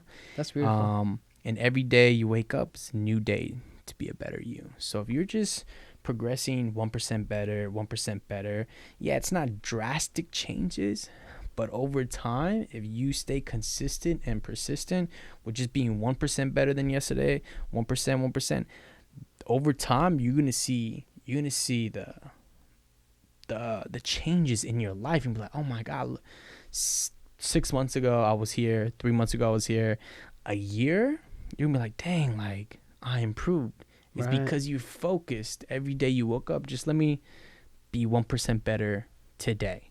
And it's like just little changes. It's really all about habits. Yeah. If you learn to control your habits and just create really healthy habits, man, your life is gonna change. Not right away, not overnight, but if you stay on course, things are gonna happen. Things are gonna change because nothing lasts forever. You know what I'm saying? Like, yeah, we're in this COVID and it seems like 18 to 24 months, but you know, we are going to get through this time will pass, just like when the Spanish flu, Ebola, swine flu, all that, We all got through that. Life will continue. So just for people out there, man, like, nothing lasts forever. If you're going through a bad time, it's not going to last forever. You will get through it. You have to just be patient and just be willing to, like, hey, man, like, I gotta change. If you don't like where your life's at, it starts with you. Don't blame other people. Don't blame your family, your situation. Like, okay, like, now it's on you. Right. So what are you going to do tomorrow? What are you going to do today? You know? Exactly. So That's people beautiful. always just, like, focus, oh, man, the future. Like, I got to do this. Yeah, but what do you got to do today, though? What are you doing today? Like, stop worrying about the future. Don't worry about the past. What happened yesterday don't matter. Like, it's gone. You can't change it. But what are you going to do today? Yeah. That's what just I've been working on, man. Just trying to do that. So, but yeah, man, today was fun, man. This is awesome, man. So let me know. I'll come back and I'm gonna have you on too. So yeah, for sure, man. I appreciate it. I was gonna throw you a couple quotes of my own. Let me hear. I was like, do it. You kind of triggered the one, your first one. I was like, how I heard it in a different way. It's like, nobody cares how much you know until they know how much you care. Oh, right. I like it. Right. So nobody cares how much you know until they know how much you care. Right. So like you know a lot, but if you don't show that you care about these people, it won't trigger. You know. And then another one that you kind of brought up, or at least you triggered, was if we were meant to stay in one place forever, we would have been born with roots instead of feet. Oh. Right? Oh. So travel. See things. Good one. Right? Oh, to like, go places. Experience stuff. Yeah. You know? Otherwise, you're always just a tree. On the move. You know? Always moving forward, man. Moving forward. That's it. Dang. Don't be complacent, you know? Yeah, don't get comfortable. You know what I'm saying? Challenge yourself. Exactly. Get outside the box. Exactly. You know what I'm saying? So. And the one that I live with, like, it's always aided me in all the situations I put myself into is do what you can with what you have where you are. Oh, okay. Right? Do what you can with what you have where you are. Boom. That would always make you find solutions in circumstances that doesn't seem to have any solutions, you know? Yeah. Find it. You'll find it if you're looking for it, you know? And don't give up. You can't lose if you don't give up. That's true. You know? Dang. Can't lose. Fuck. But I'm so glad you came, bro. I love it, man. I appreciate it, brother. There Peace out, guys. I'll see you on the next one. Boom. Cool. And that's all it takes, bro. Man, that was it, huh? That was it, man. We gotta get